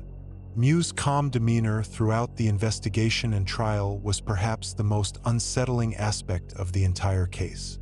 He showed no remorse for killing Brandis, instead expressing gratitude for having had the opportunity to fulfill his lifelong fantasy of consuming human flesh. He spoke about the experience in positive terms, describing it as one of the most meaningful and satisfying events of his life. This complete absence of guilt or regret made him more frightening than killers driven by obvious psychological breakdown or criminal intent. The case also raised disturbing questions about the role of the internet in facilitating extreme criminal behavior and connecting individuals whose dangerous fantasies might have remained isolated without digital communication. The technology that promised to bring people together and expand human knowledge had also created new possibilities for the most destructive human impulses to find expression and community support. International media coverage of the case sparked debates about mental health, personal autonomy, and the limits of consensual behavior that continue to influence legal and ethical discussions today. The fundamental question of whether someone can legally consent to their own death and consumption remains unresolved in most legal systems, creating ongoing challenges for prosecutors dealing with similar cases that continue to emerge as internet communication makes such connections increasingly possible. The Rotenberg case also highlighted the inadequacy of traditional psychological evaluation methods for identifying individuals capable of such extreme behavior. Both Mae West and Brandis had functioned normally in society for years while harboring cannibalistic desires that they eventually acted upon. Their ability to maintain normal public personas while planning and executing such extreme acts challenged assumptions about the relationship between mental illness and criminal behavior. What makes this case particularly significant in understanding modern cannibalistic crime is how it demonstrates the evolution of such behavior in the digital age. Previous cannibalistic killers had operated in isolation, developing their desires and methods through individual experimentation and fantasy. Mae West and Brandis represented a new model where individuals with complementary extreme desires could find each other across vast distances and provide mutual validation for acting on fantasies that might otherwise have remained unfulfilled. The case established important precedents for dealing with consensual extreme violence while maintaining societal prohibitions against cannibalism regardless of participant consent. It forced legal systems to grapple with the distinction between victimless crimes and acts that violate fundamental human dignity even when all parties consent to their commission. As we move into our sixth story, remember that we've now encountered cannibals driven by different motivations: trophy collecting, possession, intellectual curiosity, power fantasies, and consensual fulfillment. Each found their own twisted logic to justify the same horrifying actions, but all shared the common thread of treating human consumption as a solution to psychological needs that conventional society couldn't address. Have you ever wondered what happens when someone develops a taste for human blood and flesh so intense that it drives them to commit acts of violence that defy all understanding of human nature? Peter Kürten, known as the Vampire of Dusseldorf, wasn't just a serial killer. He was a cannibal whose crimes were so brutal and bizarre that they created mass panic across Germany in the 1920s and inspired countless horror stories that still terrify audiences nearly a century later. Between 1913 and 1930, Kürten terrorized the Rhineland region with a series of attacks so random and vicious that police struggled to identify any coherent pattern or logical motive. His victims included men, women, children, and even animals, suggesting a killer driven by compulsions far beyond typical criminal behavior. What made Kürten particularly dangerous was his ability to appear completely normal between attacks, maintaining steady employment and relationships while secretly planning his next horrific assault on whoever had the misfortune to cross his path. Kürten's cannibalistic activities were discovered almost by accident during his murder investigations, when police searching his modest apartment found evidence that he had been consuming blood from his victims in ways that went far beyond simple violence. They discovered containers that had been used to collect and store human blood, improvised drinking vessels stained with dried blood, and cooking implements that showed evidence of being used to prepare human flesh for consumption. His neighbors had occasionally complained about strange smells emanating from his apartment, but like so many of our previous cases, no one suspected the true source of these disturbing odors. The investigation revealed that Kürten had been practicing vampirism and cannibalism since childhood, beginning with his first taste of human blood at age 9, when he pushed a classmate off a raft and held him underwater until he drowned. The experience of watching someone die while blood mixed with the river water created what Kürten described as an indescribable excitement that would drive his future crimes and shape his understanding of pleasure, power, and human connection for the rest of his life. Unlike other cannibals who focused primarily on consuming flesh, Kürten was obsessed specifically with human blood, which he considered the most precious and satisfying substance on earth. He would attack victims with knives, scissors, hammers, and other sharp instruments, often focusing more on drawing blood than on killing quickly or efficiently. Witnesses who survived his attacks described him pausing during assaults to drink blood directly from their wounds, sometimes interrupting his violence to consume what he had drawn before continuing the attack with renewed vigor. Kürten's methods were particularly brutal because he had learned to combine sexual violence with cannibalistic consumption in ways that maximized both his psychological satisfaction and the terror experienced by his victims. His attacks often involved prolonged torture designed to maximize blood loss while keeping victims conscious and aware of what was happening to them. He described the taste of warm human blood as better than the finest wine and claimed that consuming it while it was fresh from living victims provided him with a satisfaction that nothing else could match. The psychological evaluation conducted during his trial revealed a mind shaped by extreme childhood trauma and systematic exposure to violence from his earliest years. Kürten had been subjected to horrific abuse by his father, who regularly beat him and his siblings while forcing them to watch him sexually assault their mother. This early exposure to brutality had apparently rewired Kürten's understanding of normal human interaction, causing him to associate violence with pleasure, intimacy, and power in ways that created an insatiable hunger for increasingly extreme experiences. But perhaps most disturbing was Kürten's description of his cannibalistic rituals and the elaborate ceremonies he had developed around the consumption of human blood and flesh. He treated each attack as part of a larger spiritual practice that connected him to what he considered fundamental forces of life and death. He believed that consuming his victims gave him power over them, and that their blood would make him stronger, more vital, and more capable of understanding the deepest mysteries of human existence. During his extensive confession, Kürten provided investigators with details about his crimes that horrified even experienced officers who had dealt with violent criminals throughout their careers. He described specific victims with disturbing precision, explaining how their blood tasted different based on factors like age, health status, and emotional state at the time of death.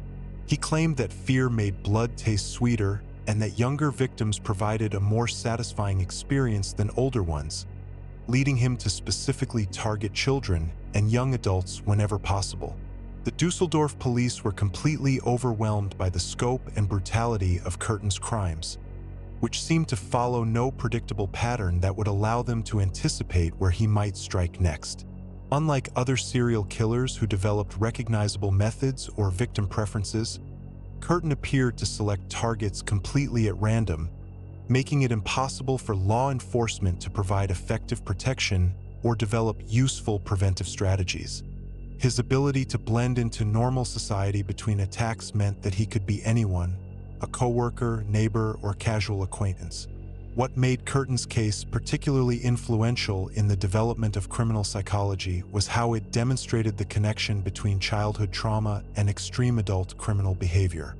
His detailed descriptions of how systematic abuse had shaped his desires provided researchers with unprecedented insights into the development of cannibalistic tendencies that continue to influence our understanding of such behavior today.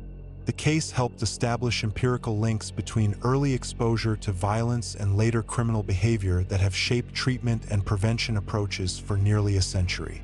The media coverage of Curtin's crimes created a template for how cannibalistic killers would be portrayed in popular culture that persists to this day.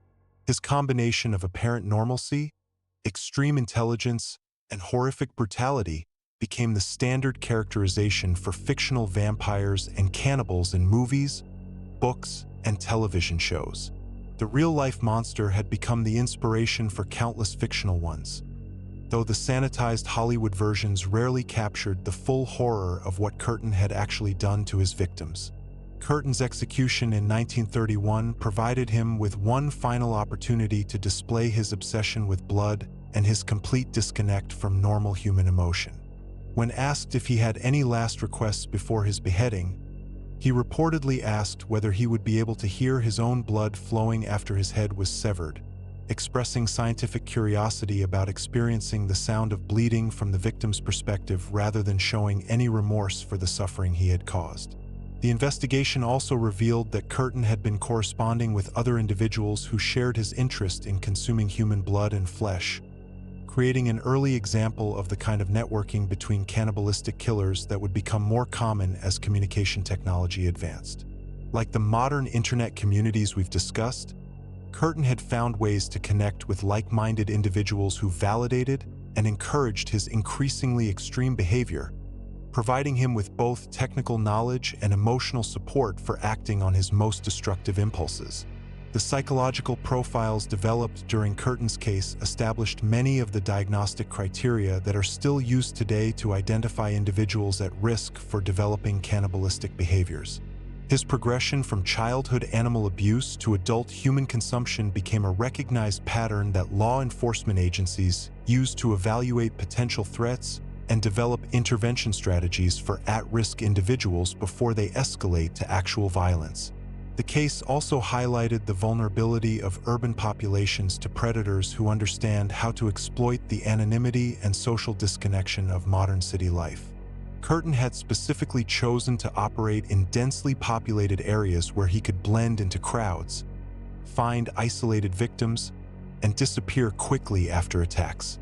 His success demonstrated how traditional community-based safety mechanisms were inadequate for protecting people in increasingly urbanized societies where neighbors didn't know each other well enough to identify suspicious behavior.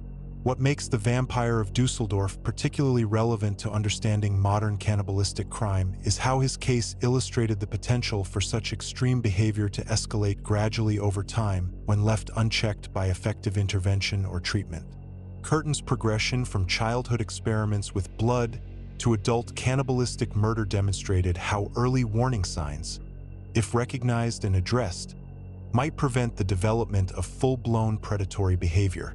The international attention focused on Curtin's case also established important precedents for cooperation between law enforcement agencies dealing with crimes that crossed jurisdictional boundaries. His attacks had occurred in multiple cities and regions, requiring coordination between different police departments that had never previously dealt with such complex investigations involving extensive evidence analysis and psychological profiling. As we prepare for our seventh story, consider how Curtin's case illustrates another pathway to cannibalism: the gradual escalation from childhood trauma to adult violence, with blood and flesh consumption serving as both a coping mechanism and a source of power for someone who felt powerless in other aspects of life. His systematic approach to developing cannibalistic rituals would influence how future killers conceptualized and implemented their own crimes. Picture this. It's 1935 in Cleveland, Ohio, and pieces of human bodies are being discovered scattered throughout the city like some twisted scavenger hunt designed by a madman with surgical skills and an appetite for human flesh. But this isn't just another serial killer story. This is the tale of someone who didn't just kill their victims, they butchered them with the precision of a trained surgeon and, according to evidence found at crime scenes, consumed portions of their remains before discarding the rest like unwanted scraps from a grotesque feast.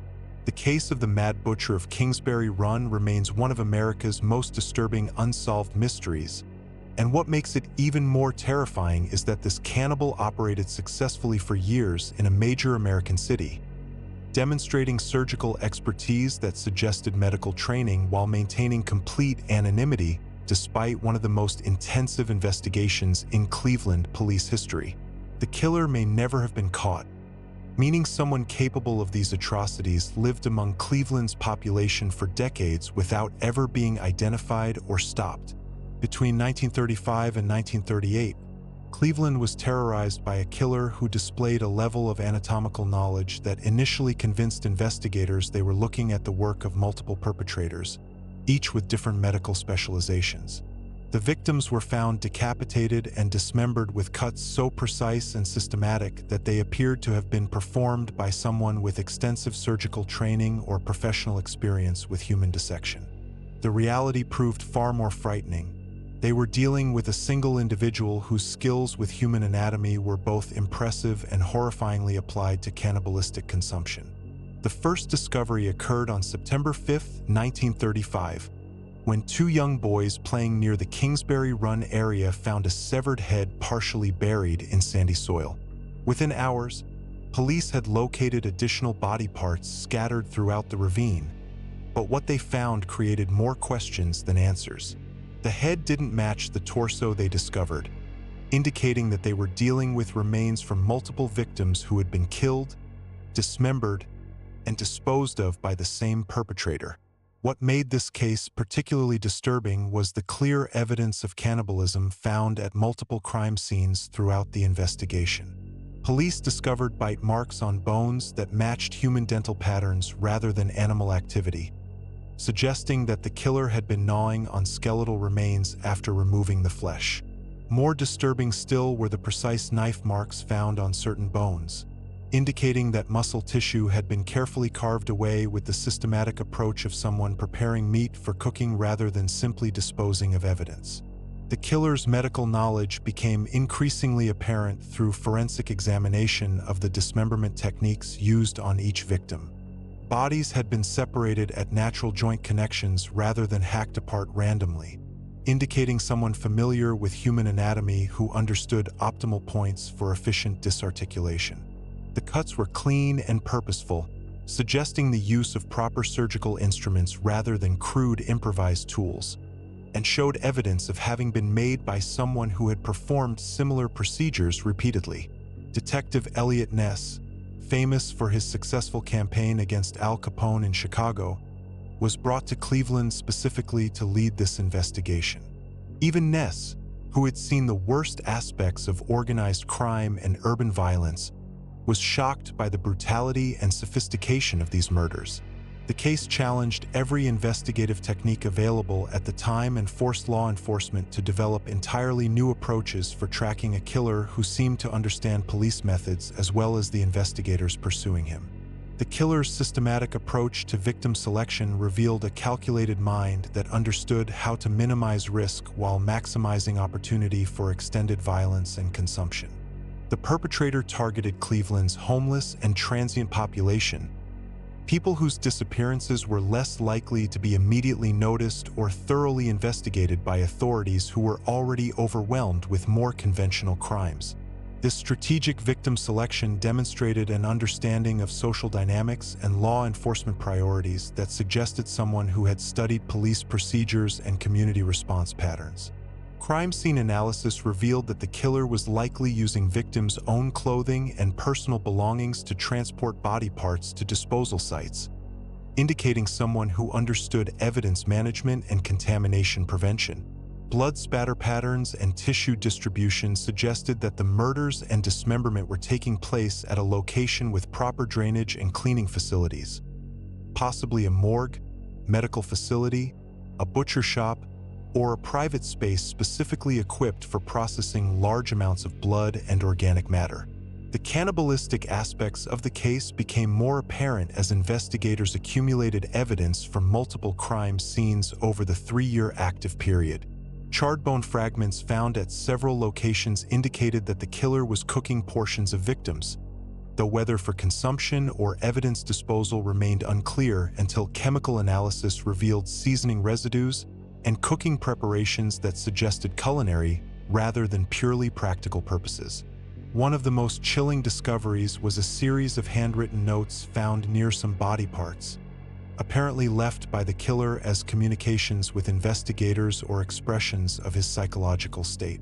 These messages contained references to feeding hunger and satisfying cravings, language that investigators interpreted as direct references to cannibalistic consumption. The notes also contained anatomical terminology and what appeared to be cooking instructions, further supporting the theory that this killer was consuming portions of victims using techniques learned from medical or culinary training. The investigation revealed that Cleveland had experienced similar cases dating back to the 1920s, suggesting that the Mad Butcher had been operating far longer than initially realized and had gradually refined his techniques over more than a decade. The earlier cases had been dismissed as isolated incidents or attributed to different perpetrators, but pattern analysis showed clear escalation in both frequency and sophistication over time, indicating a killer whose confidence and skills were steadily increasing with experience. Despite extensive investigation involving hundreds of officers, multiple suspects, and even raids on potential locations throughout Cleveland, the Mad Butcher was never identified or captured. The case files contain evidence pointing to several possible suspects, including a physician with a history of mental illness who had access to proper surgical instruments, a mortuary worker who understood body preparation techniques, and a former butcher who had disappeared around the time the murders stopped occurring. The psychological profile developed by investigators painted a picture of someone driven by both sexual and cannibalistic compulsions who had found a way to satisfy multiple deviant desires through single acts of extreme violence. The careful dismemberment served both practical purposes, making body disposal easier and evidence destruction more thorough, and psychological ones, allowing the killer to spend extended time with victims after death while preparing them for consumption.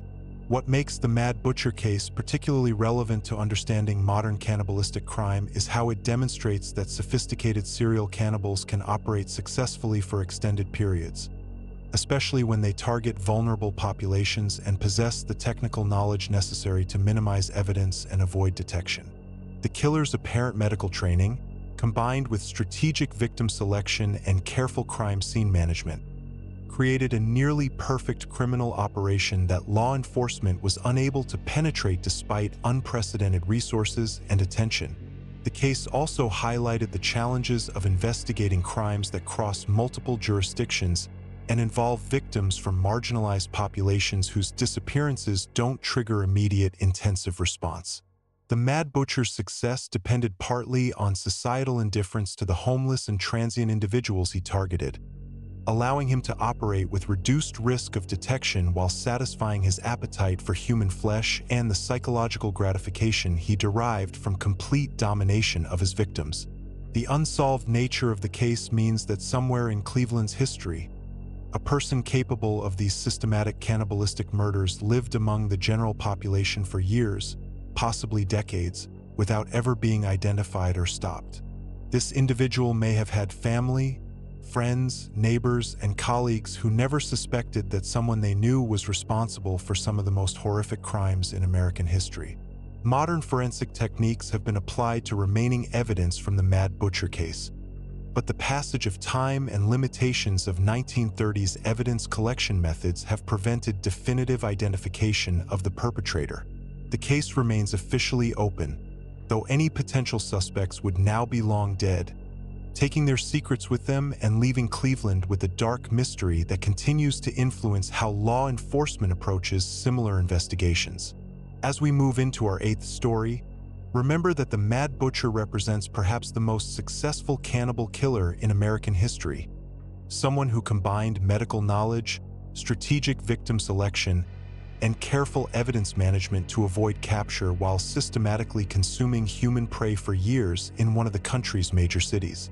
What would drive someone to abandon civilization entirely, retreat deep into the wilderness, and survive by hunting and consuming human prey like a primitive predator, reverting to the most basic forms of survival? In 1979, deep in the remote mountains of Colorado, park rangers began receiving reports of missing hikers and campers that would lead to the discovery of one of the most disturbing cannibalism cases in American history.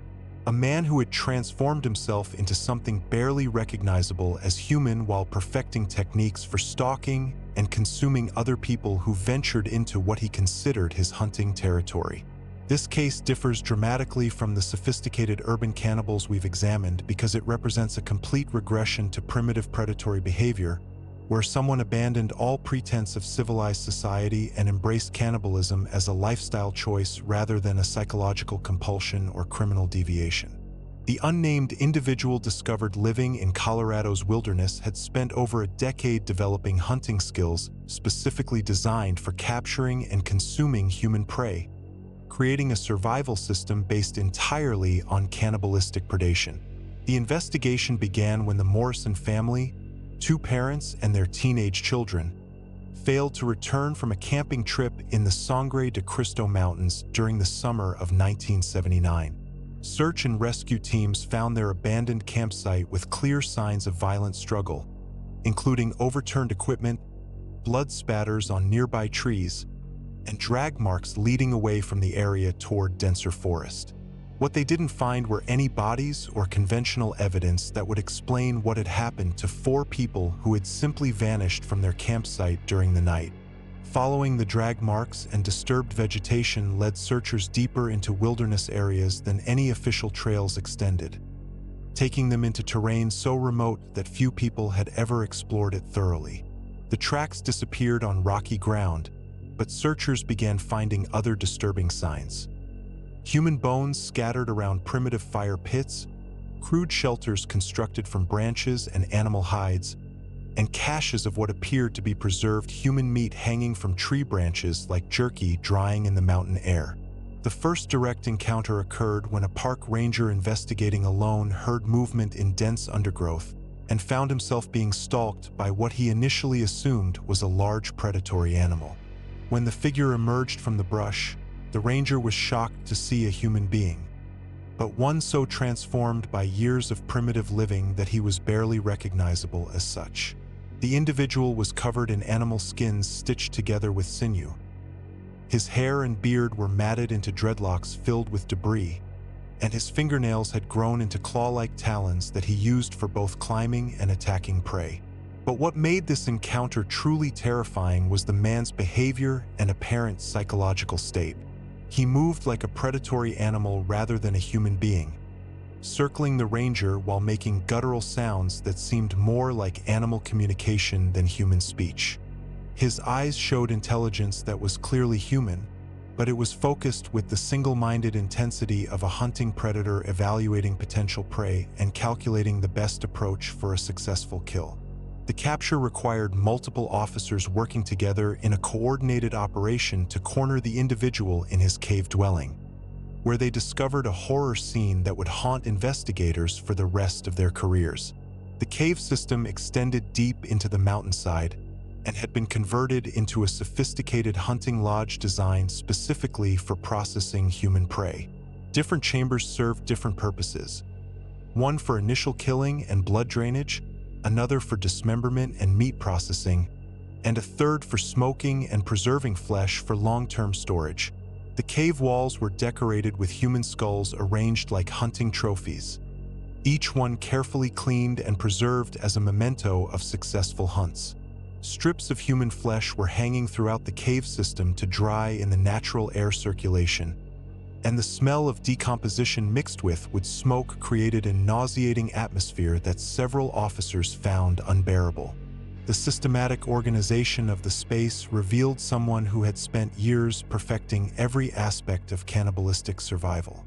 What made this case particularly disturbing was the clear evidence of sophisticated hunting practices that the cannibal had developed specifically for capturing human prey.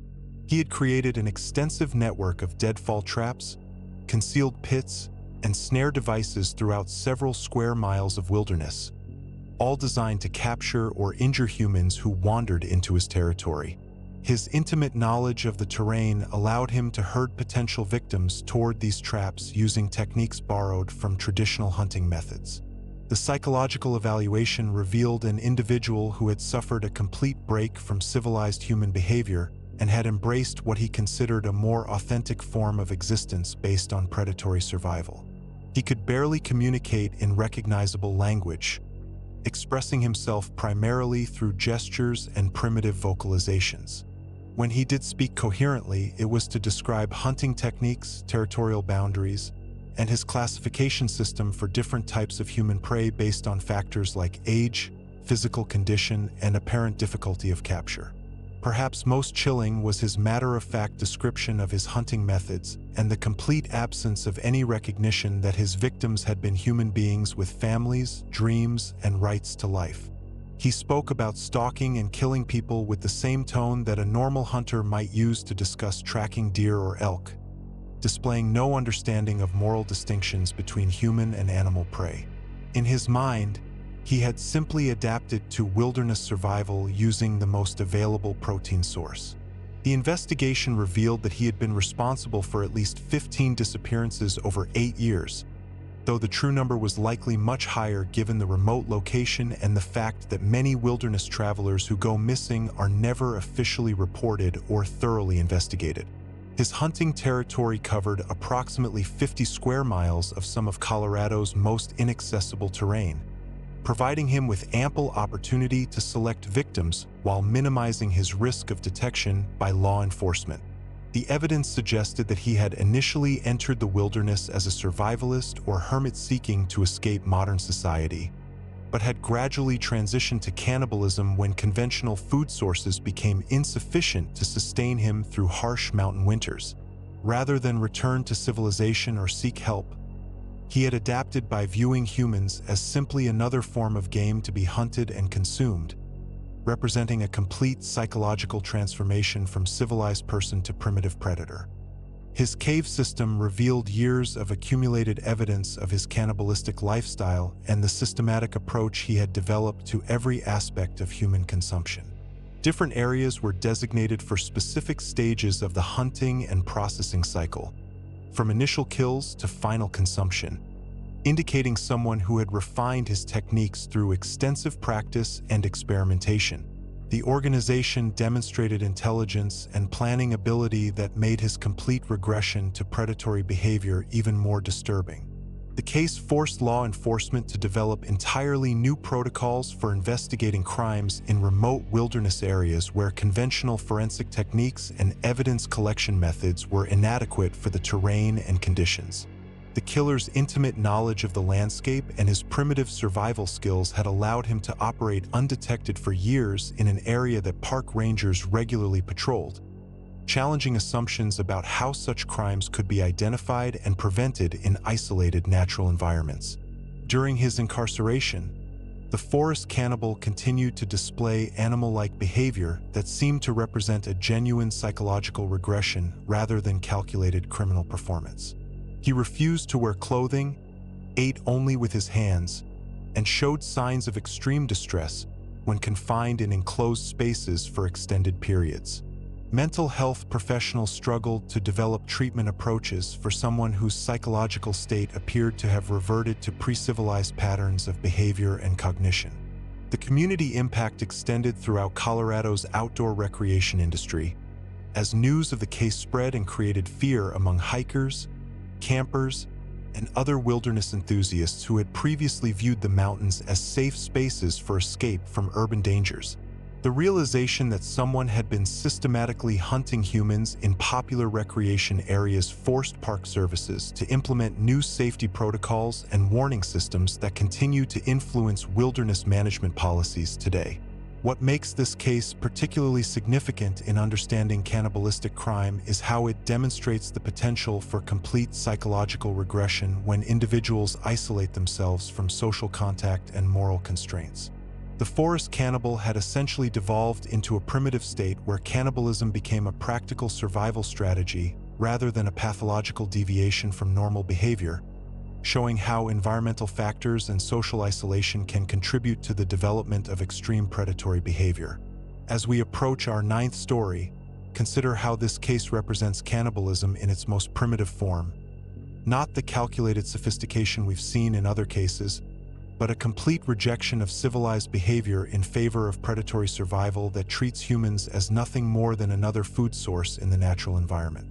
Have you ever driven down a lonely interstate at night, passing countless 18-wheelers, and wondered about the drivers inside those massive rigs? What thoughts occupy their minds during those long, isolated hours on the road, and what secrets might be hidden in their cargo areas? In 1987, investigators discovered that Robert Ben Rhodes had been using his commercial truck as a mobile torture chamber and slaughterhouse, crisscrossing America's highway system while hunting victims and practicing cannibalism in ways that transformed the nation's transportation network into his personal hunting preserve. Rhodes represents a terrifying evolution in cannibalistic crime because his mobility allowed him to operate across multiple states and jurisdictions, always staying ahead of local investigations while perfecting techniques for capturing, torturing, and consuming human prey on a scale that stationary killers could never achieve. His truck became a sophisticated criminal enterprise designed specifically for extended periods of violence and cannibalistic consumption while maintaining the appearance of legitimate commercial transportation. The investigation began on April 1, 1990, when Arizona State Police conducting a routine inspection pulled over Rhodes' Peterbilt truck and discovered Regina Walters, a 14-year-old runaway, chained inside the sleeper compartment. The girl was barely alive after months of torture and had been subjected to experiences so horrific that she initially couldn't communicate coherently with investigators. Her rescue led to the discovery of one of the most extensive and mobile cannibalistic operations in American criminal history. Inside the truck's custom-modified sleeper compartment, investigators found evidence of multiple victims and sophisticated equipment designed for extended periods of torture, murder, and body processing. Rhodes had installed soundproofing materials to prevent screams from being heard outside, restraining devices that allowed him to secure victims in various positions, and even a compact but fully functional kitchen area where he could prepare portions of human flesh while continuing to drive toward his next destination or hunting ground. The truck's refrigerated storage areas contained human remains in various stages of decomposition and preparation, wrapped and labeled like conventional meat products. Rhodes had developed preservation techniques that allowed him to store human flesh for weeks without spoilage, enabling him to consume his victims gradually while hunting for new prey across thousands of miles of American highways. His mobile cannibalistic operation was far more sophisticated than anything law enforcement had previously encountered. What made Rhodes particularly dangerous was his intimate understanding of the interstate highway system and how to exploit its vastness for criminal purposes. He knew which rest areas and truck stops provided optimal hunting opportunities, which routes offered the best chances of finding isolated victims, and how to use the constant movement of commercial traffic to avoid establishing patterns that law enforcement could detect and predict.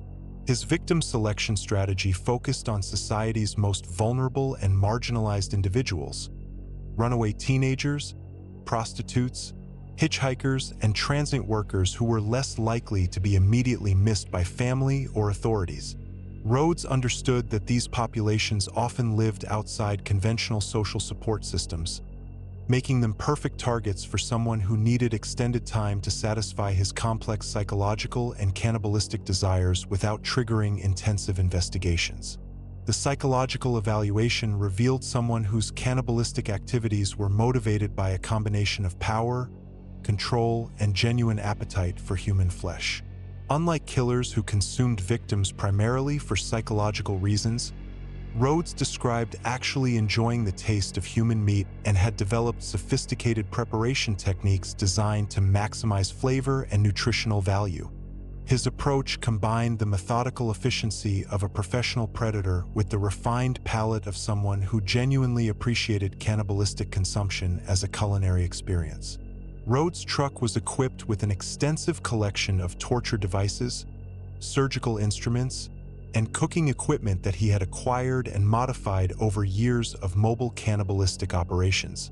He possessed medical knowledge that allowed him to keep victims alive for extended periods while subjecting them to escalating levels of violence. And his cooking skills enabled him to prepare human flesh using techniques borrowed from both professional butchering and gourmet food preparation. The investigation revealed that Rhodes had been operating his mobile cannibalistic enterprise for over 15 years, during which time he had covered millions of miles across all 48 contiguous states while hunting and consuming an estimated 50 to 100 victims. His success depended on the anonymity provided by constant movement and the assumption that commercial truck drivers were legitimate businesspeople rather than potential predators. Law enforcement agencies eventually linked Rhodes to multiple unsolved disappearances and murders across 12 states, though the true scope of his crimes was likely much larger given his mobility and the decades he had been operating. His ability to commit crimes in multiple jurisdictions while maintaining a normal trucking schedule had allowed him to avoid establishing the kind of patterns that typically enable investigators to identify and apprehend serial killers. During interrogation, Rhodes displayed a combination of pride in his efficiency and genuine enthusiasm for cannibalistic consumption that made him more disturbing than killers motivated purely by psychological compulsion. He described his mobile operation as the perfect criminal enterprise, allowing him to combine his professional driving career with his personal interests in torture and cannibalism while generating income and maintaining complete anonymity. The case exposed serious vulnerabilities in highway safety and law enforcement coordination that persist today. Rhodes had been stopped by police multiple times during his cannibalistic career without arousing suspicion, partly because commercial truck drivers were generally viewed as legitimate businesspeople and partly because the mobility of his crimes prevented investigators from recognizing patterns that might have led to his earlier identification and arrest. Rhodes had also been corresponding with other truck drivers and had apparently shared techniques and locations with what investigators suspected was a loose network of mobile predators operating throughout the American transportation system. This revelation raised disturbing questions about how many other commercial drivers might be using their mobility and professional cover to commit similar crimes across state lines. The impact on America's trucking industry was significant, as the case forced transportation companies to implement new screening procedures and monitoring systems designed to prevent criminals from using commercial driving as cover for predatory behavior. The case also influenced law enforcement approaches to investigating crimes that cross multiple jurisdictions and highlighted the need for better coordination between state and federal agencies. Perhaps most disturbing was Rhodes' description of the psychological satisfaction he derived from his mobile cannibalistic lifestyle. He claimed that consuming victims while continuing to travel gave him a sense of power and freedom that stationary killers could never experience, transforming America's highway system into his personal hunting preserve where he could satisfy both his professional obligations and his cannibalistic desires simultaneously.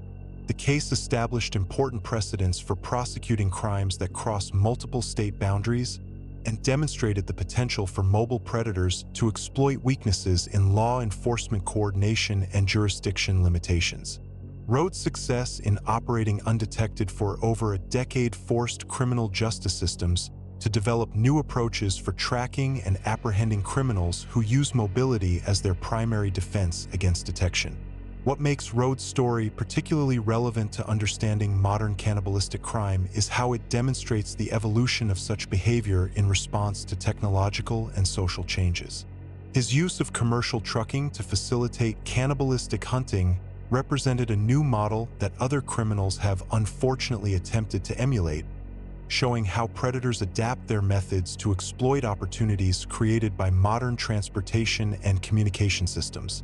As we approach our final story, remember that Rhodes represents the transformation of cannibalistic crime into a mobile enterprise that could operate across vast geographical areas while maintaining the appearance of legitimate commercial activity. His case shows how traditional law enforcement methods were inadequate for dealing with predators who understood how to exploit the complexity and scale of modern American society. What's the most terrifying thing about true monsters? It's not that they lurk in abandoned buildings or prowl through dark forests. It's that they live in nice suburban neighborhoods, maintain professional careers, and smile at you over the backyard fence while secretly planning to make you their next meal. In 2013, the quiet community of Milford, Connecticut, was shattered when residents discovered that their trusted neighbor and respected healthcare professional, William Devon Howell, had been systematically murdering and consuming victims in ways that transformed suburban domesticity into something unspeakably horrific. Howell wasn't like the primitive cannibals or obviously disturbed killers we've encountered in our previous stories. He was a licensed practical nurse, a homeowner in a middle-class neighborhood, and an active member of his community who volunteered at local events and maintained friendly relationships with neighbors who never suspected the horrors occurring just yards away from their own families. But behind this perfect facade of suburban respectability was someone whose medical knowledge and social position provided him with unprecedented opportunities to access victims and practice cannibalism with sophisticated techniques that went undetected for years. The investigation began in April 2015, when construction workers preparing to build new homes in a wooded area behind Howell's neighborhood discovered human remains that had been buried in shallow graves throughout the small forest. Initial analysis suggested the remains belonged to multiple individuals who had been killed over a period of several years. But what made the discovery particularly disturbing was evidence that the victims had been systematically dismembered and partially consumed before burial. As investigators expanded their search of the burial site, they uncovered evidence of at least 7 victims who had been killed, processed, and consumed using techniques that demonstrated extensive knowledge of human anatomy and sophisticated understanding of meat preparation and preservation. The precision of the dismemberment and the systematic removal of specific body parts suggested someone with medical training who had applied their professional knowledge to cannibalistic purposes. The investigation quickly focused on Howell when forensic analysis of the burial site revealed that the murders had occurred over a time frame that coincided with his residence in the neighborhood, and geographical analysis showed that the disposal location was easily accessible from his backyard through a well-worn path that he had apparently used regularly to transport victims and evidence to the burial ground. When police searched Howell's suburban home, they discovered a horror scene that challenged every assumption about safety and normalcy in residential neighborhoods. His basement had been converted into a sophisticated processing facility that combined medical precision with culinary expertise, complete with surgical instruments, industrial-grade meat processing equipment, and specialized storage systems designed for preserving human flesh over extended periods.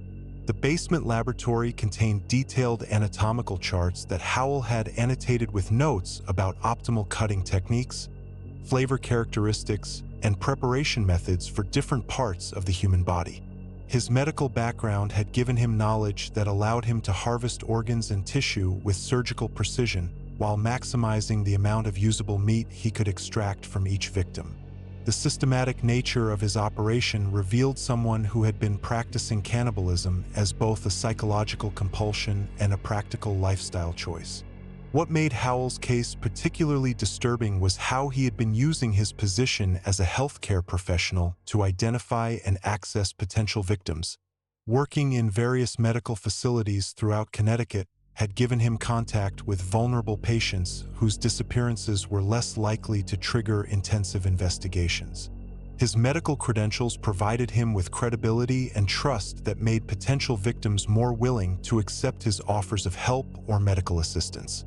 The investigation revealed that Howell had been practicing cannibalism for over 8 years, during which time he had consumed portions of at least 7 confirmed victims while maintaining his professional nursing career and active participation in community activities.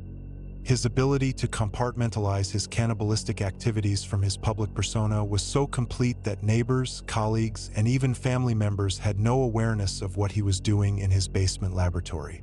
During interrogation, Howell displayed the calm, clinical demeanor that had made him successful in healthcare settings, discussing his cannibalistic practices with the same matter-of-fact professionalism that he might use to describe medical procedures to patients. He explained his victim selection criteria, described his preparation techniques in detail, and expressed genuine enthusiasm for what he considered the superior nutritional and gustatory qualities of human flesh compared to conventional meat sources.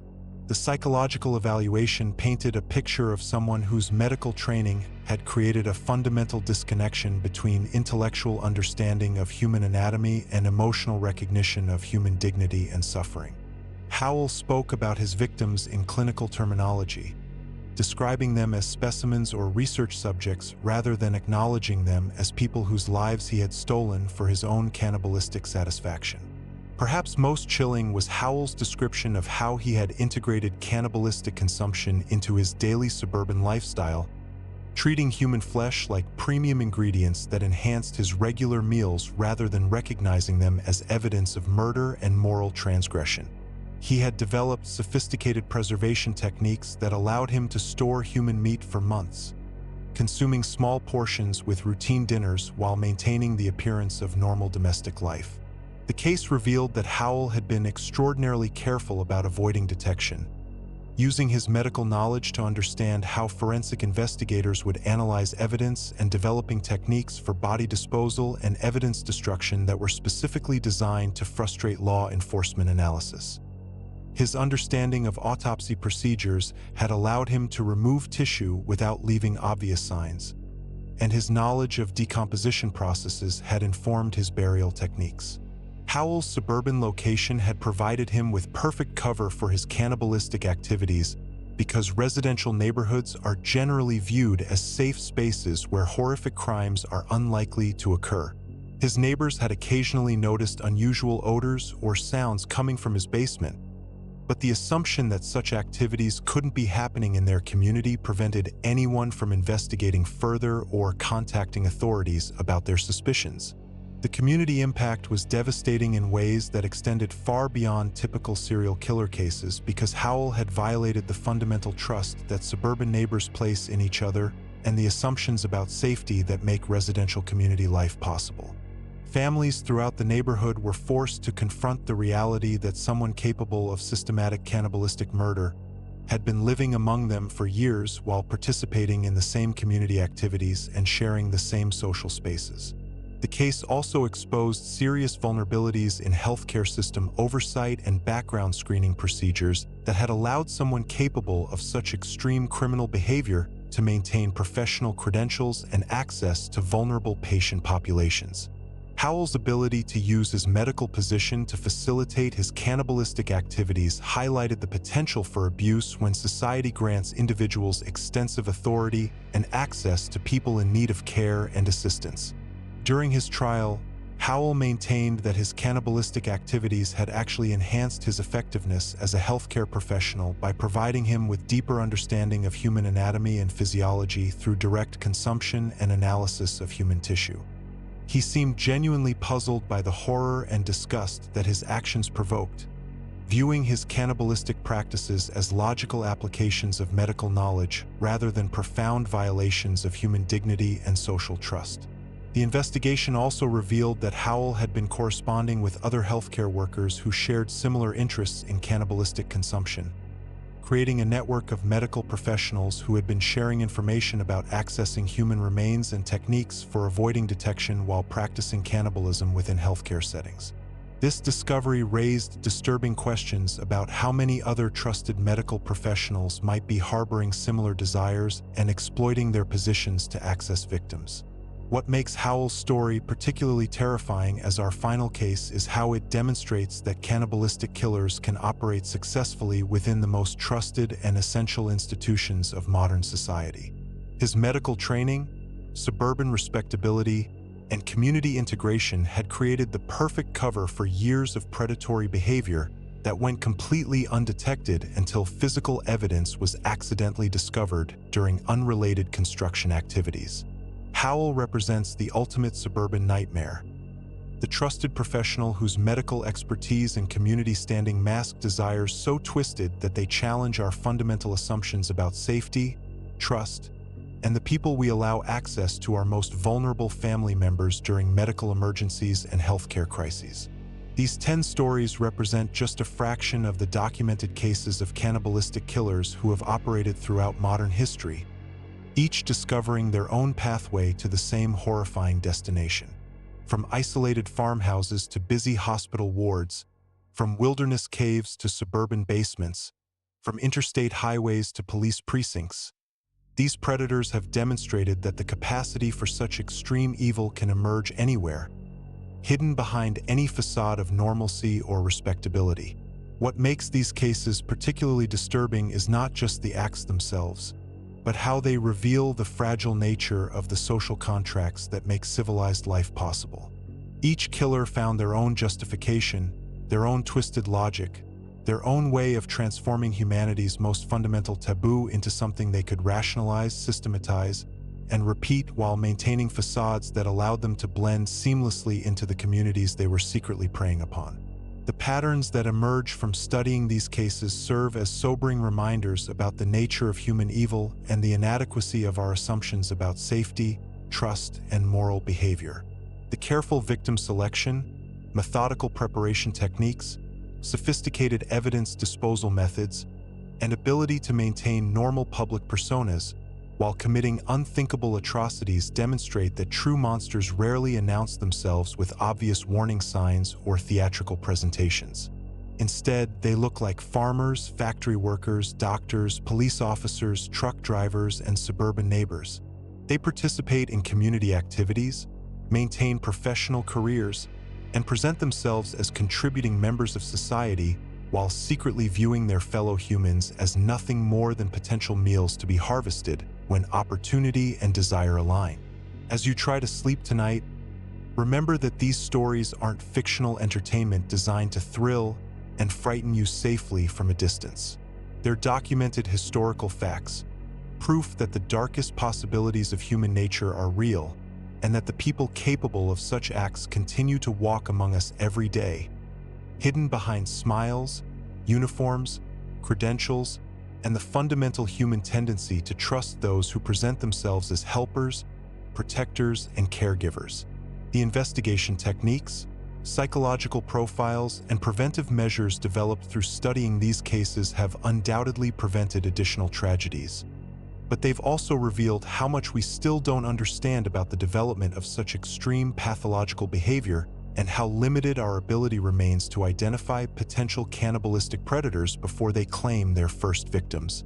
If these stories have left you hungry for more spine-chilling tales that will keep you awake questioning everything you thought you knew about the people sharing our roads and highways, make sure to check out our terrifying collection of American truck driver horror stories. Click the link on your screen now to dive into accounts of highway encounters so disturbing they'll make you think twice about every commercial vehicle you pass during your next road trip. These aren't just stories about transportation and logistics. They're windows into a darker side of American mobility that most people never see, told by the professional drivers who encounter it every single day while the rest of us sleep safely in our beds.